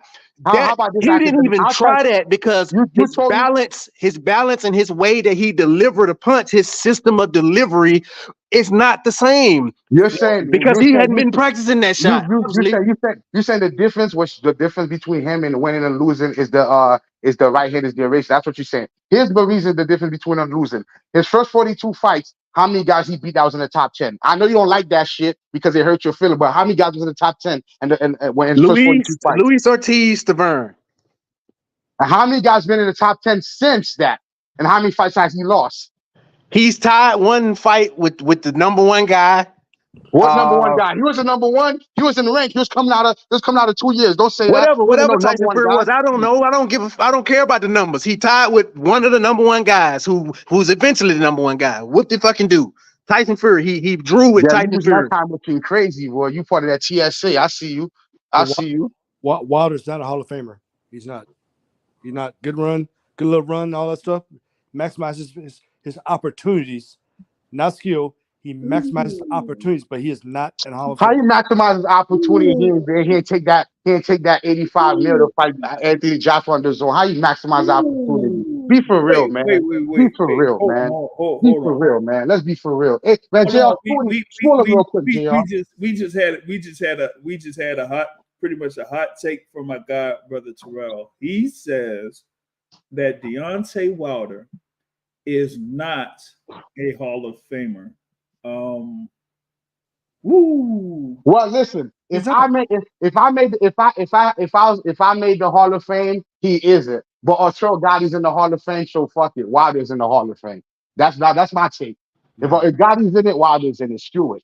In this era where the last, of the other era, the great heavyweights was the Klitschko's. Yes, Wilder would get in there. You know what? I'm not comparing what they did. I'm not comparing what both of them did. I'm just saying, relatively speaking, with the crop of people up until recently, when he got old and got neurological problems, for what he has done, even if you can say he did it against tomato cans, yes, he's done enough to put himself in the Hall of Fame. Because who the fuck else in heavyweight history has knocked out 30 fucking fighters, 40 fucking fighters in every fucking fight they fought? Right, so Rankin beat them with one punch knockout.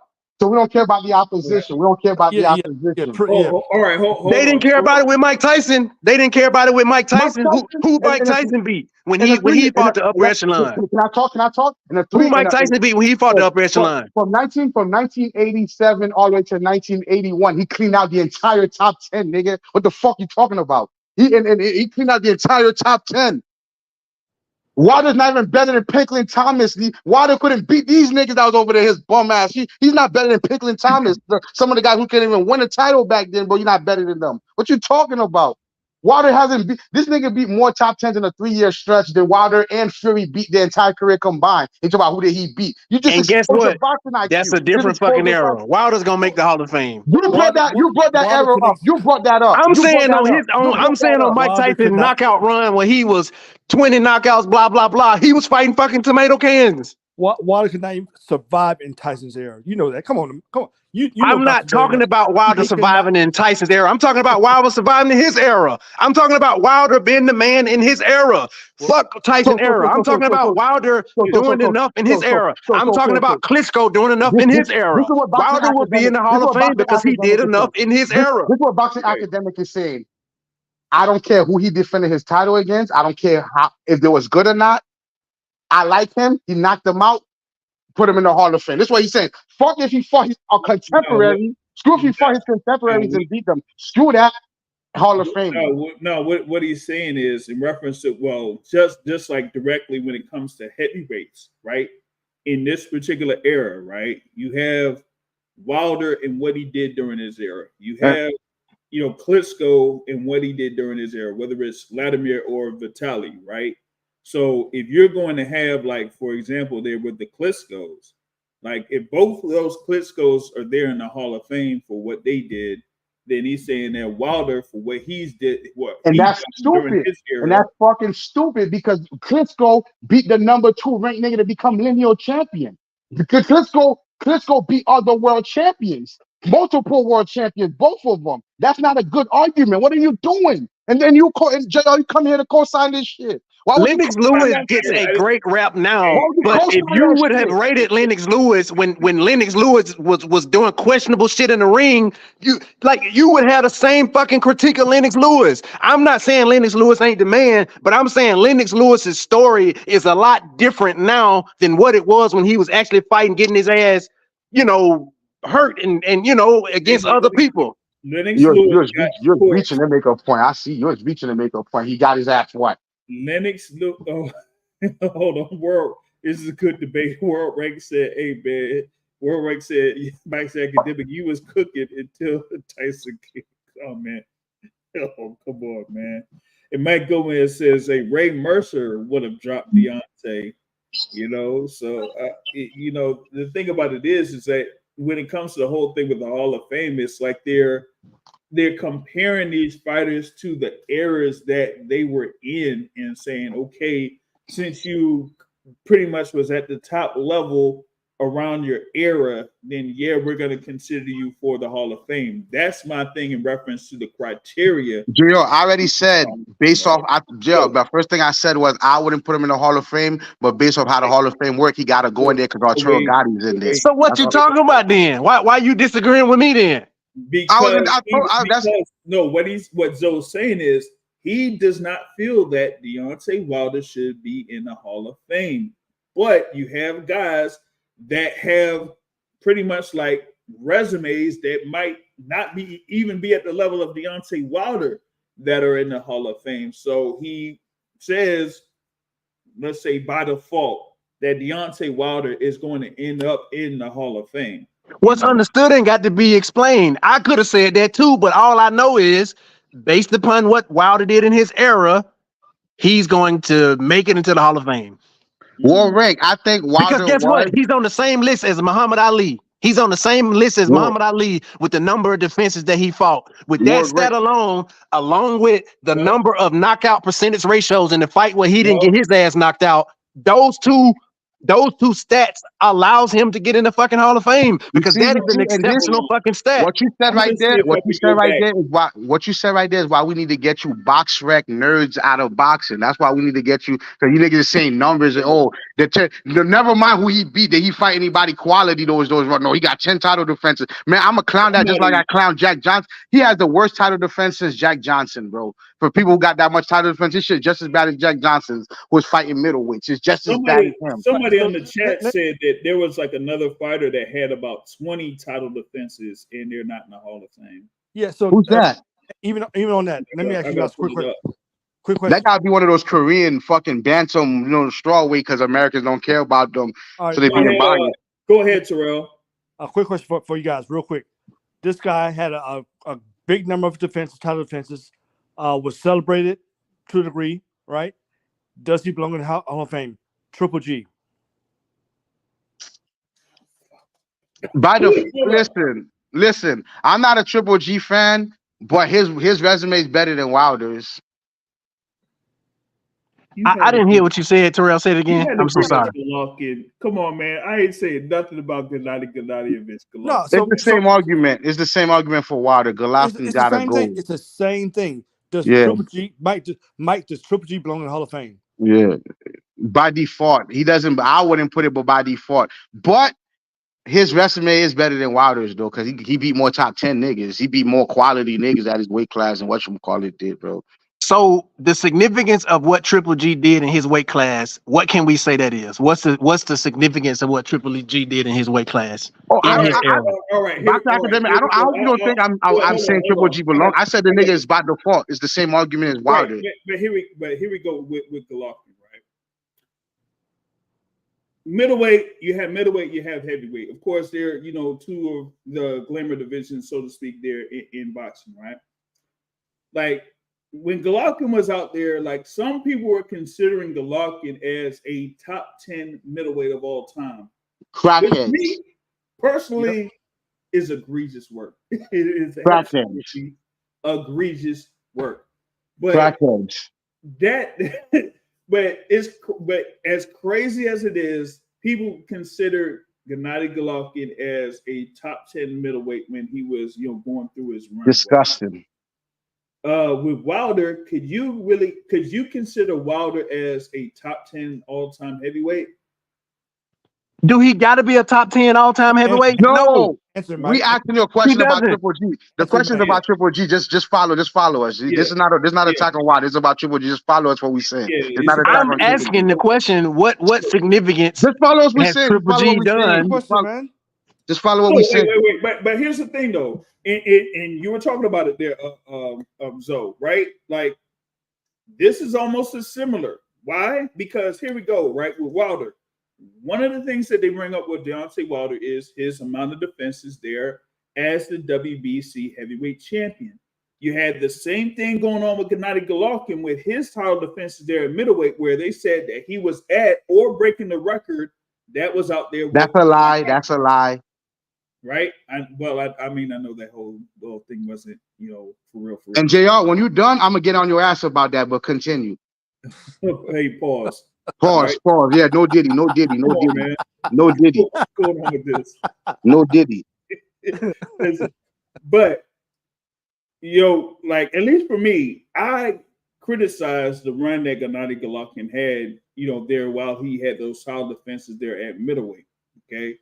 And the thing is with Deontay Wilder, there are some that criticize his title defenses that he had as the WBC champion at heavyweight. So you can pretty much have those similar, like say resumes, so to speak, or whatever it is, when it comes to Gennady Golovkin and Deontay Wilder. And, with me, of course, a lot of people claim that I do not like Deontay Wilder, but I definitely can say that I am a staunch critic of Gennady Golovkin. East Europe in general. Be honest. See, there he goes. There he goes with the whole Eastern Europe. You hate all them. But you hate all them, bro. They did something to you, bro. Oh man! Oh, what you was going to say, man? Because I'm about to wind things down, man. Now, but here's what I was gonna say. Because I heard you one time, and I agree with you. But the reason I gotta get on you real quick is because you're not being consistent. I have heard you said you don't agree with the media trying to say Triple G was threatening Bernard Hopkins' title defenses because a lot of those title defenses was under the WBA regular and it wasn't the actual title. I heard you said that before. Now, my issue is, how can you say that for Triple G and turn around and say Tank's a 3-division champ? In reference to the WBA title? Yeah. Was that the first title he got, or was the IBF the first title he got? Did he get the WBA regular first after they beat? Who was the dude that he fought? He was supposed to fight Parag. He was supposed to fight Parag next, right? No, he was supposed to fight. No, Yeah, he won a title. He won one of those titles, and he was supposed to fight Parag for the WBO. And the whole thing with Parag, yeah. he got the whole. Bro, hold up. Not to cut you off. If I had a time machine, I'd go back in time. Triple G is so lucky that Parag got injured. None of that stuff would have happened, bro. I swear, bro. When I say everybody got lucky that this guy got injured, bro, Yeah, that Triple G shit would have ended a long time ago. Parag was a menace there in the middleweight division, man. He was a menace. You know what I'm saying? But yeah, the thing about it is, man, is that when it comes to the thing there with Wilder in the Hall of Fame, he's gonna end up being on there, man. Whether it's after this particular bout, if he calls it quits, then we're gonna see here in 2029. God dang, it's gonna be 2029.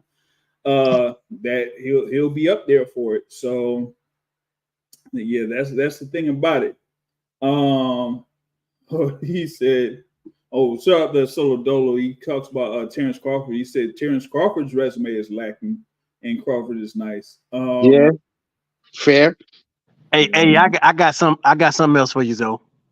Yo, I went to ChatGPT and I said, case for Deontay Wilder making the Boxing Hall of Fame. Thank you, ChatGPT. 1, world heavyweight champion, successfully defended it 10 times. 2, knockout power, boasting one of the highest knockout percentages in heavyweight history, 43 knockouts and 45 wins. 3, significant fights and rivalries. The dramatic fights with Tyson Fury. 4, Olympic bronze medalist. Enough said on that one. 5, cultural impact and popularity. I ain't gonna read that to you. This one, this one questionable. Longevity and consistency, but you get what they're saying. Thank you, ChatGPT. What was that thing there about cultural impact? yeah, that and popularity. That shit. You want me to read it? You want me to read it? No. What? That was what? Number 4, number 5. Number 5. I don't think they was in the order, but cultural impact and popularity.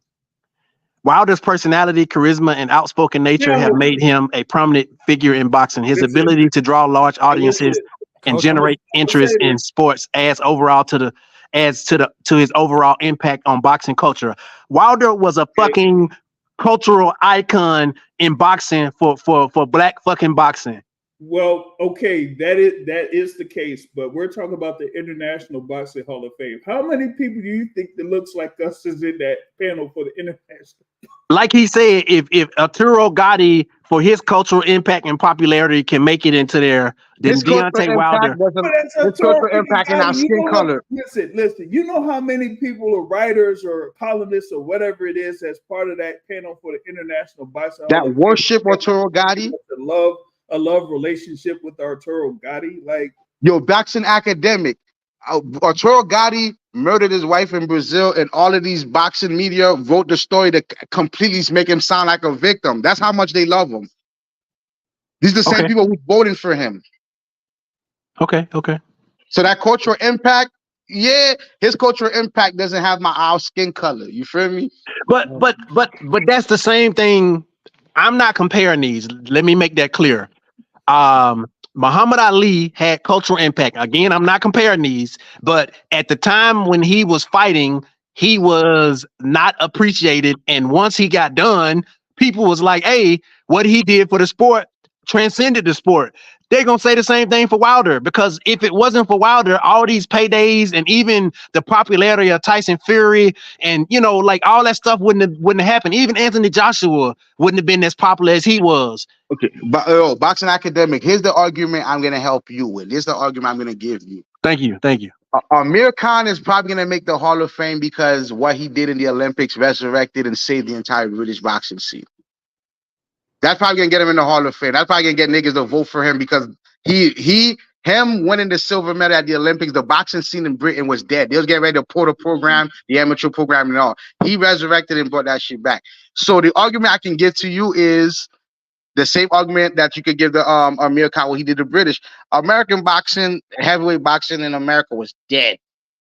Was fucking dead, my nigga. You feel me? And you can say from popularity wise, why to bring it back? From a popularity wise, you can say why to bring it back. The same way people were saying Arturo Gatti was selling all these shits out in Atlantic City. He brought that impact. The guy did this for the heavyweight division. So that you can say he brought his black excellence and made the heavyweight division popular again. So you can say that cultural impact. But if you put it, whatever. The Hall of Fame ain't about what you do in the ring anyway. So fuck it. He's in the Hall of Fame based off that. Man. We'll be able to revisit that here when Zab Judah's not in the Hall of Fame, fam. Yeah, Zab Judah's not in the Hall of Fame. Listen, I've been trying to get Zab Judah in the Hall of Fame. Listen, come on, bro. You know what? Wait a minute. Have we even seen Zab Judah in the list for candidates yet? No. How Ricky Hatton makes it before him, bro? Hold up, though. Let me make sure of something, because it's a 5-year waiting period after your last particular fight. Okay, you know what? He's not up for it yet. He wasn't up for it yet. His last fight was 2019. Okay. So Andre Ward was out for 5 years before he made it to the Hall of Fame. Yep.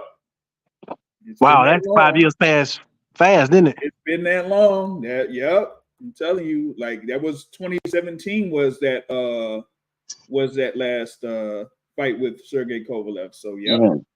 Yeah, but that Hall of Fame. I want Terrell to say something. I done spoke on these 6 things that gets him into the Hall of Fame. Say something now, Chef. Tell us what you got to say, Chef.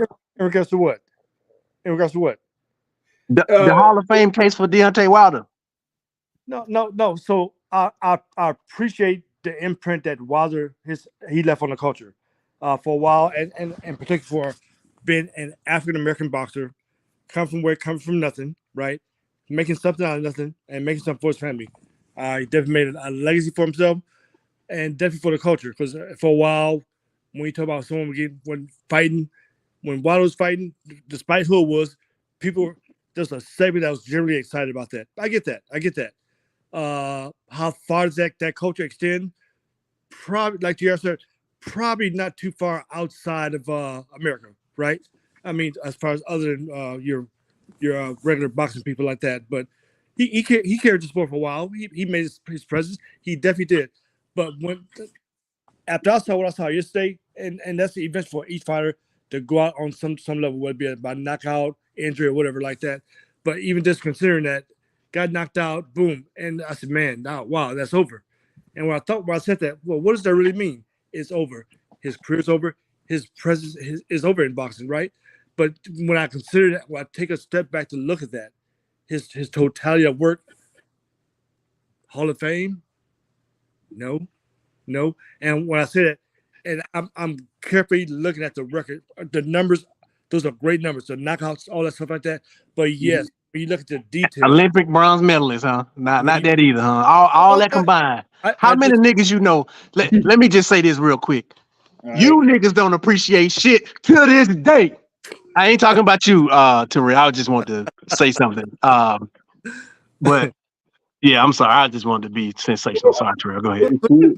Every time I come in podcast and I hear boxing academics speak, I think myself that I'm a fan of boxing, and I'll never actually become a fan of a particular fighter. So I don't go do what he does. This shit's embarrassing, bro. You said something about you love some Haitian guy that was boxing, that started boxing. You said you like you rode for him.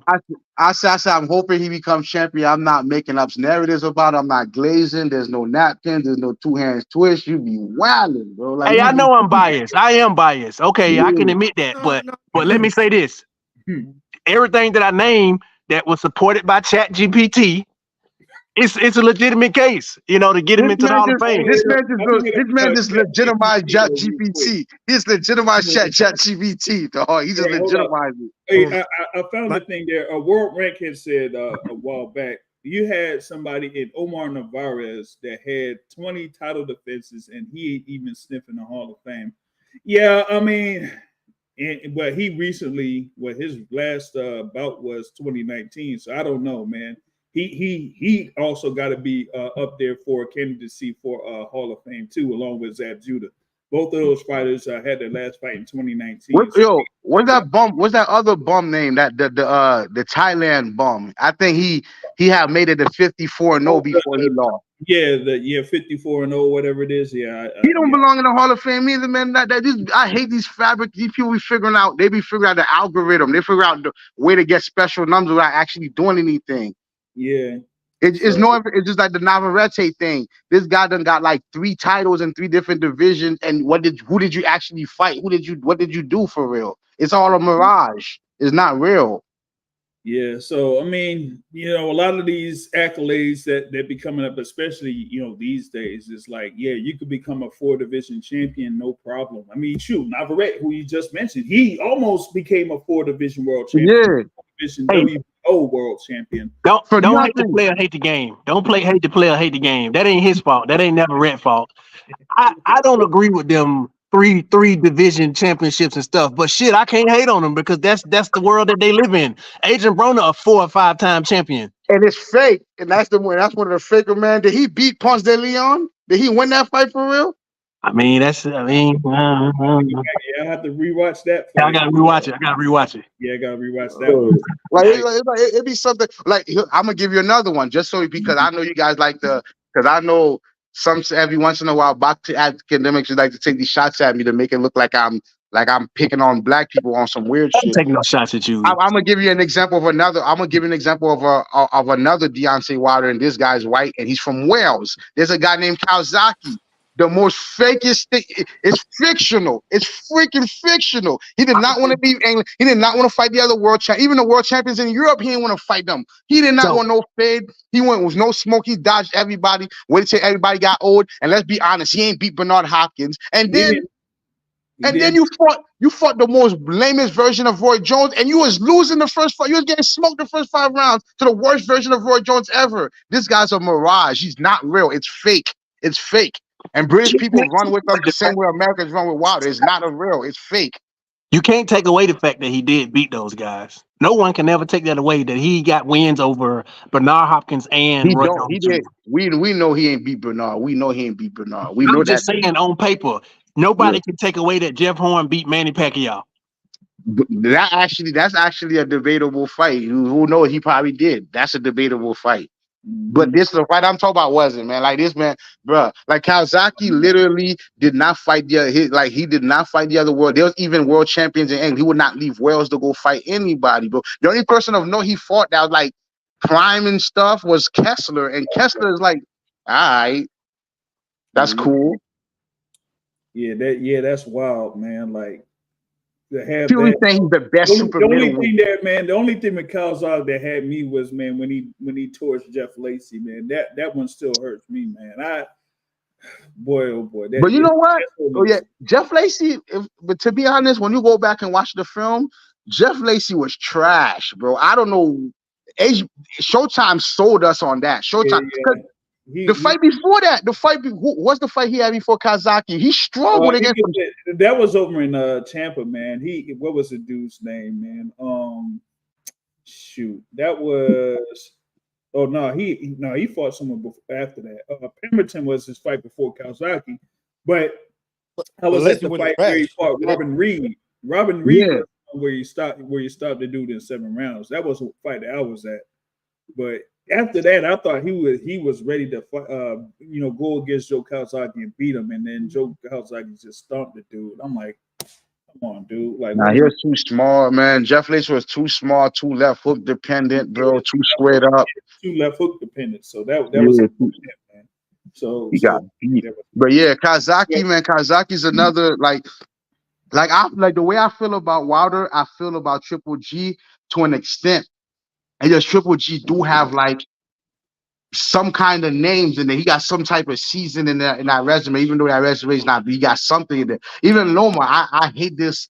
They overrate the hell out of Loma, but still, Loma got a way better. It's still a better resume than what Wilder had. So people need to stop making it seem like I'm just bullying him. My thing is, I respect boxing. I'm always making lists, top 50. I'm always looking back at fighters in the past. So I hate when these new fighters come around and these new media members that don't know how to promote these fighters. And the only way they promote these fighters is by erasing other niggas from the past and act like these niggas don't exist. This guy's the first undisputed champion. Get the fuck out of here. I could name 20 of them in that same weight class. I don't care what little fancy weight or 4-belt era, nigga, or was you undisputed or you wasn't. So I don't like when they do that. So that's why I get on boxers today. It's not a Wilder thing. I get on all modern boxers because that's corny. Because what they doing is just like, you see how baseball added the Negro lead to make sure you guys get the spotlight. Boxing is doing the opposite. They literally erasing people you don't know about people. There's fantastic, great fighters that you don't know about because they erase their accomplishment to make way for niggas who don't do shit for real. And that's corny. If you really love this sport, you can't let these legends die. And niggas be looking at me like I'm hating on these new niggas. Bro, you niggas is trying to say Wilder's a top 10 heavyweight. That means I got to take Jersey Joe off. That means I got to take niggas off. No, bro. Go watch the Yeah, I never said he was a top 10 heavyweight. I'm saying what he did in his own era. I ain't comparing him because ain't no fucking way. I say it's dumb to compare people in different eras. That's like that's a moot point to me. I don't waste my breath on trying to compare different eras. So I know I was just saying I don't do that. But yeah, I feel you. No, but that's my issue, man. I don't like that. You feel me? It's the same thing. It's the same thing in basketball. I feel like in basketball, everybody who came before color TV, they act like they don't exist, bro. They do everything to bury Bill Russell and Will Chamberlain's contribution. They bury this shit. You feel? They make it seem everything start with the 3-point line with Magic and Larry. Boxing does the same thing. It's egregious, bro. It's messed up, bro. Like there's heavyweights that never won the title because of the color line, but these niggas is badasses. Go look at their resumes. It's fucking litter, but we're never gonna talk about them. They're never gonna get their respect because we talk about people who's not even half the fighters they were, and we gotta pretend that because they was on TV. You feel that shit's corny? That's why I feel like I'll just be trying to bring attention to the other niggas, and niggas don't want to. Well, yeah, but I think that's the thing too. With the it's like they say recency bias. Since you're able to have the opportunity to see these guys on TV and see them on TV very often, then they kind of like have that mentality that since I've seen him so many times, I'll say that he's at this particular level when I haven't really seen what had happened in the past because, we don't have any, I guess, hardly any record of it, so to speak. So they kind of like put it down because they don't have that much record of it, Yeah, I was debating somebody, Joe. I told you 1,000 times, Floyd Mayweather is my second favorite athlete ever. You feel me? So I'm debating with a guy, and the guy said he feels Mayweather is the greatest welterweight of all the time. I said, I don't think Mayweather is a top 10 welterweight. The guy said, what? As soon as the guy started arguing with me, I automatically know he can't name me 10 welterweight champions. He can't. I already know that. You can tell. You feel me? Because people who usually say shit like that can't. So I told him, is Mayweather better than Tamir Ryan? So this guy went on a 10-minute tirade telling me, Tamir Ryan throw wide punches. He get too easily. I made the nigga up. The nigga doesn't exist. That's boxing fans for you on a nutshell. That's what boxing fans are, though. That's what they are. That's what boxing fans, they know they don't have the information, but they'll debate you anyway based off stuff they don't know. And that shit frustrate me. And that's why I hate boxing fans. I hate these people. They some weirdos, bro. They are weirdos. It does get to an extreme level, so to speak, when it comes to comparing fighters or like what their standing is in a particular era or the current era. So it's always a topic of discussion when it comes to that. But to circle this back and to wind this up, man, the thing with Deontay Wilder is if it is an end there for Deontay Wilder, man, then you're pretty much going to have to compare him to the fighters within his particular era. And the thing is that will he stand out as one of those top fighters in the era? Yeah. But that's going to be how he's going to be viewed. It's like how you would view Deontay Wilder in this era, to the Klitschko's in their era, to Lennox Lewis and Mike Tyson and Riddick Bowe and Evander Holyfield, so on and so forth. Can I ask you guys a question? Can I ask everybody in this panel a question? I'm gonna ask everybody one here. This last part, and then where do you guys rank? It's a two-part question. Where do you guys rank Wilder in this era of heavyweights? Where do you rank them at? Number 1, 2, 3, 4. Where do you rank them at? I mean, that's hard to say right now after we just seen him in front of our own eyes deteriorating. It's top four fair. Top four heavyweight of this era. Yeah. Ham, AJ, Usyk, and Fury. Okay, are you guys okay with 4 heavyweights from this era going to the Hall of Fame? Because I'm not. You guys cool with that? But didn't 4 heavyweights from Lennox Lewis era go? Didn't 4 or 5 heavyweights go in that era? In the 90s, the ones from the 90s, yeah, they went. Them niggas was nice. Holyfield, Tyson, Lennox, you feel me, Bowe, you feel me? Them niggas was nice. Yeah, they went. But we talk about Joshua, Fury, and Wilder's about to go. And then the 4 horsemen, then they go. Well, still, you still have You to talking go. about 4 kings? You know what I mean? 4 kings. Oh, Thank you. But them niggas' resumes loaded though.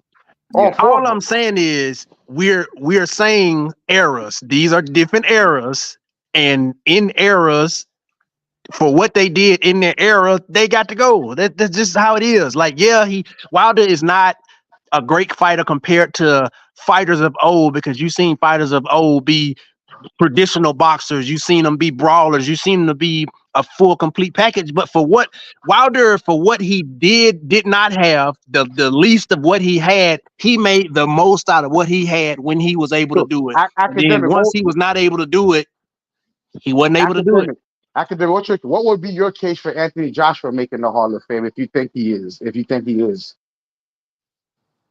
mean, I'm gonna use your words. If Wilder go, then Joshua got to go. So, but if Wilder wasn't going, what would be your argument for him? His fight against Klitschko, that's one notch on his belt. The gold medal Olympics, that's another notch on his belt. ChatGPT? Oh, you want me to look up ChatGPT? No. You don't have to do that. No, because the reason I'm saying that, because I see you're struggling with saying that. So that shows you what I'm because saying. I follow Deontay Wilder, and I can tell you. Yeah, the reason I'm saying the reason I'm making a point. I wasn't struggling. I was answering the question, but then JR like joked with me, and so I lost my train of thought. Yeah. So how about this one? We named 4. We named 4 fighters in this era, right? Yes. World Rank brings up another fighter in this era. Joseph Yeah, Parker. Come on, man. World Rank, go somewhere with that, man. Go somewhere with that, man. You see? I know what World Rank is trying to say, and that's my issue with putting a guy like Wilder in the Hall of Fame, because then it opens the door. It opens the door for a guy like Joseph Parker, where he got to win over. It opened the door for this scrub. But he beat Ruiz. He beat Ruiz in that robbery, and he got to win over Wilder. Let's put it, man. No. It doesn't work like that. It doesn't work like that, because what Wilder did in terms of comparative stats, something has to be exceptional about you to be able to get you into Hall of Fame. Yes, Joseph Parker beat some guys, and I mean he was competitive in a lot of his fights, but there's nothing about Joseph Parker that was exceptional that put him in front, even though he was a better fighter than Wilder when they fought. There's nothing exceptional that he did. Like, Wilder has done 2 things exceptional as it relates to the heavyweight division. His title run, even if it was a weak or propped up title run, whatever you want to call it, he had a 10-run title run. His name is in the books with Muhammad Ali. And then his knockout percentage, that's exceptional. Matt Gomez, I agree. And Matt Gomez, I agree so much, though, the version that had the immune deficiencies would have beat him. That's how much I agree with you. The thing is, we will never know, because that shit is a moot fucking point. Whoop the fucking do. Who cares? Tommy Morrison would have beat him. Who cares? Chris Sora's in the Hall of Fame. Fuck it. With who? He fought everybody. Fuck it. Wait. Oh, well, you know what? I got. What you were saying in reference to, like, guys that, particularly with Parker, right? That he beat Deontay Wilder, and that doesn't really have much of an impact for Joseph Parker because of what he's done during his particular career, right? Yeah. Even though this might be, maybe from a technicality of some sort or whatever it is, Chris Bird had a win over Klitschko, and he's not in the Hall of Fame. So yeah. And even when Parker beat Wilder, it was in Wilder's sunken state. So, well, what's so funny? What's so funny? He beat Ruiz, Wilder, and I want to hear what Zoe laughing at. You know what I'm laughing at, bro. I don't know, because I copied your words. Why? No, because bro, it's like Wilder lost because he's not the same. Because he ain't the same. He was not the 2017, same. That's circling back. 2017, he was this mythical Kryptonian with Circling back compound to the in the argument that system. we had an hour ago, reference that. Yeah. So, I mean, Yeah. I'm not You trying to said do yourself. Go back, clip that shit for me when he said Wilder wasn't the same, JR. So I can It's Greg. and then put me in there. You said it, nigga. You said It's it. Greg You said it. Bradley. Put me in there saying he said it. Dillian White, Hall of Yeah. Fame, nigga. When you break down the resume, he got the win against Joseph Parker. He got to win against Chris Sora. He got to win against Povetskin. He got to win against Robert Helenius. You feel me? Like, fuck it, nigga. Let's put him in the Hall of Fame, man. Nah, we ain't putting Dylan White in no Hall of Let's Fame. put that donkey in the So Hall of what Fame. has he done exceptional? That's what I'm gonna say. Like again, Wilder's in the Hall of Fame because he's done 2 exceptional things. 3 if you count the fucking bronze medal. He's done 3 exceptional things. 3rd time's a charm, nigga. You see, 3rd time. Like I said, and this, I don't mean this to I'm being no funny, offense, though. and then I don't mean this to no offense to you. You guys, and then what gets me a little angry is because deep down you know what I'm saying. You just don't care because you're a fan and you just hang on to whatever you got to hang on. You know, if I bring up who's them 10 title defenses. Who doesn't make up? Does it make up anybody? How many niggas in the top 10? You know it's not going to be anybody, but you don't care because you said it before. You were a fan, and that's all that matters. And this is why I say, and then this brings me to a bigger point. This was wrong with boxing. You guys are not boxing fans. You guys are PR reps and financial advisors. That's what you guys are. You guys are not boxing fans anymore. You guys would cheat yourself out of seeing a great fight if you don't think your dude could win. That's the type of fans you guys are.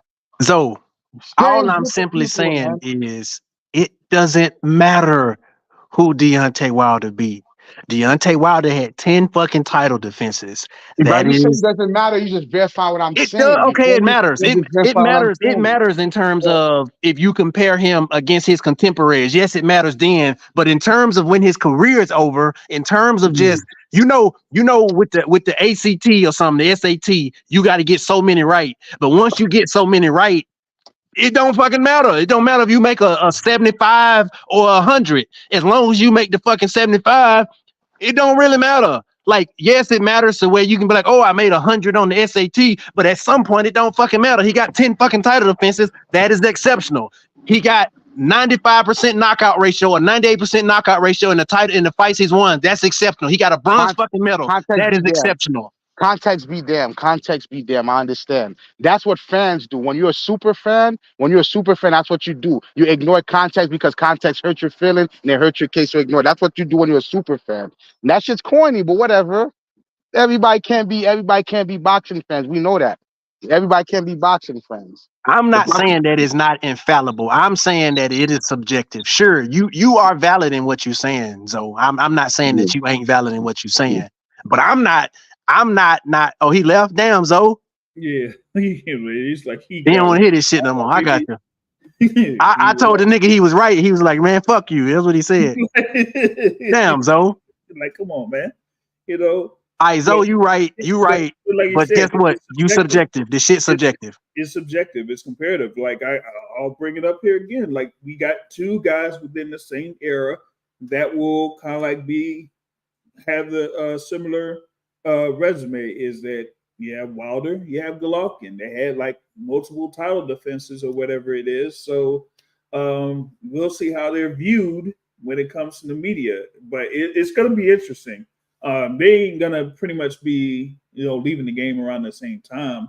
But you'll see how the media, and when it comes to the Hall of Fame and stuff, how they view Gennady Golovkin in comparison to how they view Deontay Wilder. How you think that will be? Because I don't understand how you think that'll go. For me, I think that the people kind of like treat Gennady Golovkin to a much higher regard, or to a higher regard than they do Deontay Wilder. It's like not really. It's kind of similar to like how they're treating Lomachenko right now. So. They give Lomachenko all this stuff and all this credit when he has 3 losses already in his professional career within under 25 fights. So there's that. But they say with those multiple division world championships and all that type of stuff that they kind of like put him in a higher regard. Real quick here, shout out to that guy there. He says, I don't think Wilder will retire on a loss, but World Rank says, hey, most fighters retire with losses. I mean, shoot, Mike Tyson retired, with a loss. But I do appreciate Wilder, even though he said he was going to retire. I do appreciate him waiting and letting his emotions subside, because you got to know he feeling it right now. Yeah. And in that moment, you say some shit you don't really mean. You know what I'm saying? Right. But physically, should he retire? Well, we gotta rate it out, because remember, in the previous fight, when he had the fight against Sosa Parker, like it was almost like about a day or two or whatever it was before he went on live on YouTube and whatever, and kind of like had his thing there where he was talking about what was going on and what was going down. So I'm gonna be interested to see like how he reacts to this particular loss and losing the way that he did here against Zhilei Zhang. So we'll see how that goes. But man, it's been like I knew this was going to be a packed show. And can I say one last thing before you close us out? Go ahead. The one thing that I think is not fair toward Deontay Wilder. Deontay Wilder, yes, he got knocked out because he made a mistake.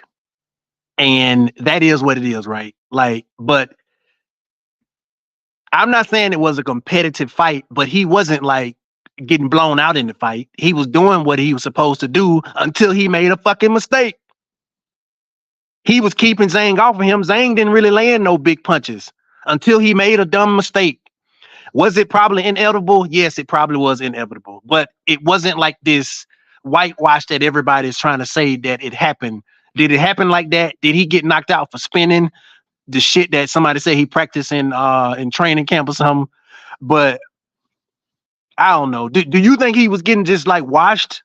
Like, yes, the momentum of the fight did not look good because what we envisioned Wilder and then seeing him in this sunken state, that did not look good. But was he really just getting washed before he got clipped with that? Not clipped, before he got laid out with the shot? Because he didn't get clipped, he got laid out. Right. I mean, yeah, he didn't get washed. It's more of, and I think it's an element of expectation, and it kind of like goes into the thing as far as like how we envision Deontay Wilder, right?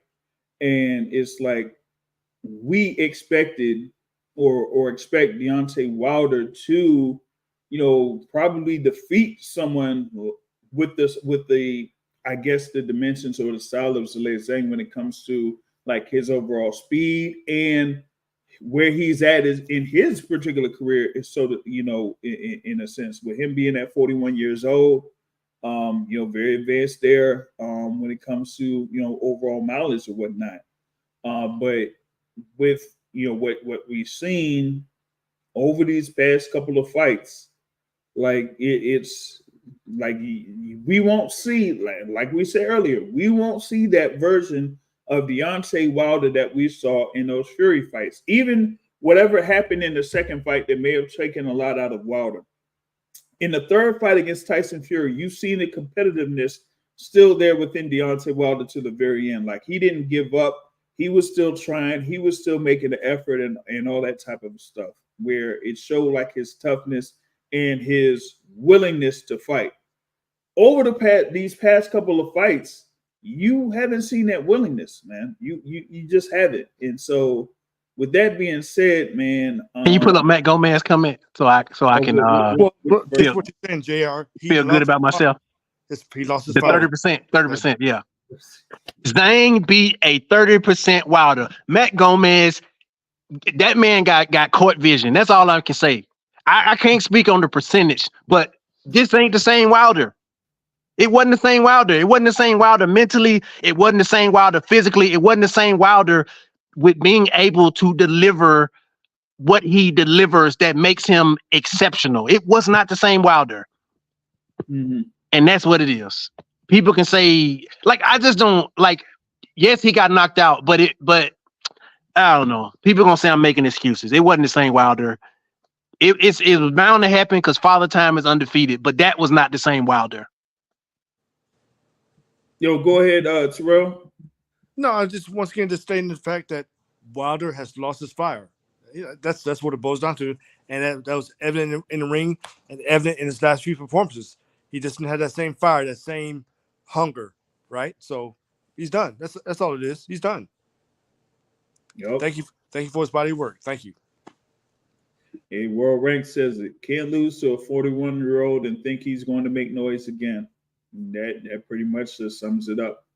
Like I said, I mean, that performance, there as far as like what he did in those first 3 rounds, it was like he had a lack of effort, and it stems to back when he fought Joseph Parker, and I mean this is what stuck with me, and I had it as I think one of my wallpapers for one of the things I had brought up with Deontay Wilder at that time was it was in between rounds with him against Joseph Parker, and you had Malik Scott there in the ring giving him instructions. You had JD's there as the chief second that was standing on the apron, and I think another one of his assistants on there. And you just saw Deontay Wilder, and it just looked like he was, just looking into space, basically. But it was almost like a dejected type of a look. And a guy that, we, like a lot of us know, that's a competitor that has fire, that has, a lot of confidence in that type of stuff. When you see something like that, then it's like, you know what? It's not in him anymore. And so when I see that there against Joseph Parker, then that right there just tells me that the Deontay Wilder that we saw in the past there from 2017 to like 2021 or whatever it is, he's long gone. And so with that being said, you don't want him to continue his career going up against guys that, okay, with the name of Deontay Wilder, you say, hey, this guy shouldn't really have much of a chance against him. But with his condition, mentally, physically, emotionally, he's not there. So a guy that's maybe as hungry as a Agi Cabello, or maybe a I don't know. Think about this. Think about this. What if he did decide to fight one more time? And for that Saudi money against Big Baby, he will get hurt. Period. Yeah. And it goes to the punch resistance too. Like I just don't feel like he couldn't take punches well that much anymore. Like any shot, he can't take any shot. Jabs, he can't like but any shot. But it's not just that too. But it's like his anticipation of the punch coming too is also like, it's like he's cringing before it gets to him too. PTSD. PTSD. So there you go. But man, that, like I said, this been a packed show. Big thanks for everyone that's joined live. You had Brother Joe on here, of course, the Box Academic, Brother Terrell on here. You had Lord Zoe on here. Big ups for everyone that was on the chat.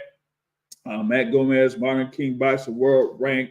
That guy, Tip was in the building. He had an appearance in here. Jay Pylon in the building. Shout out to 2 Cents Boxer also that was on here.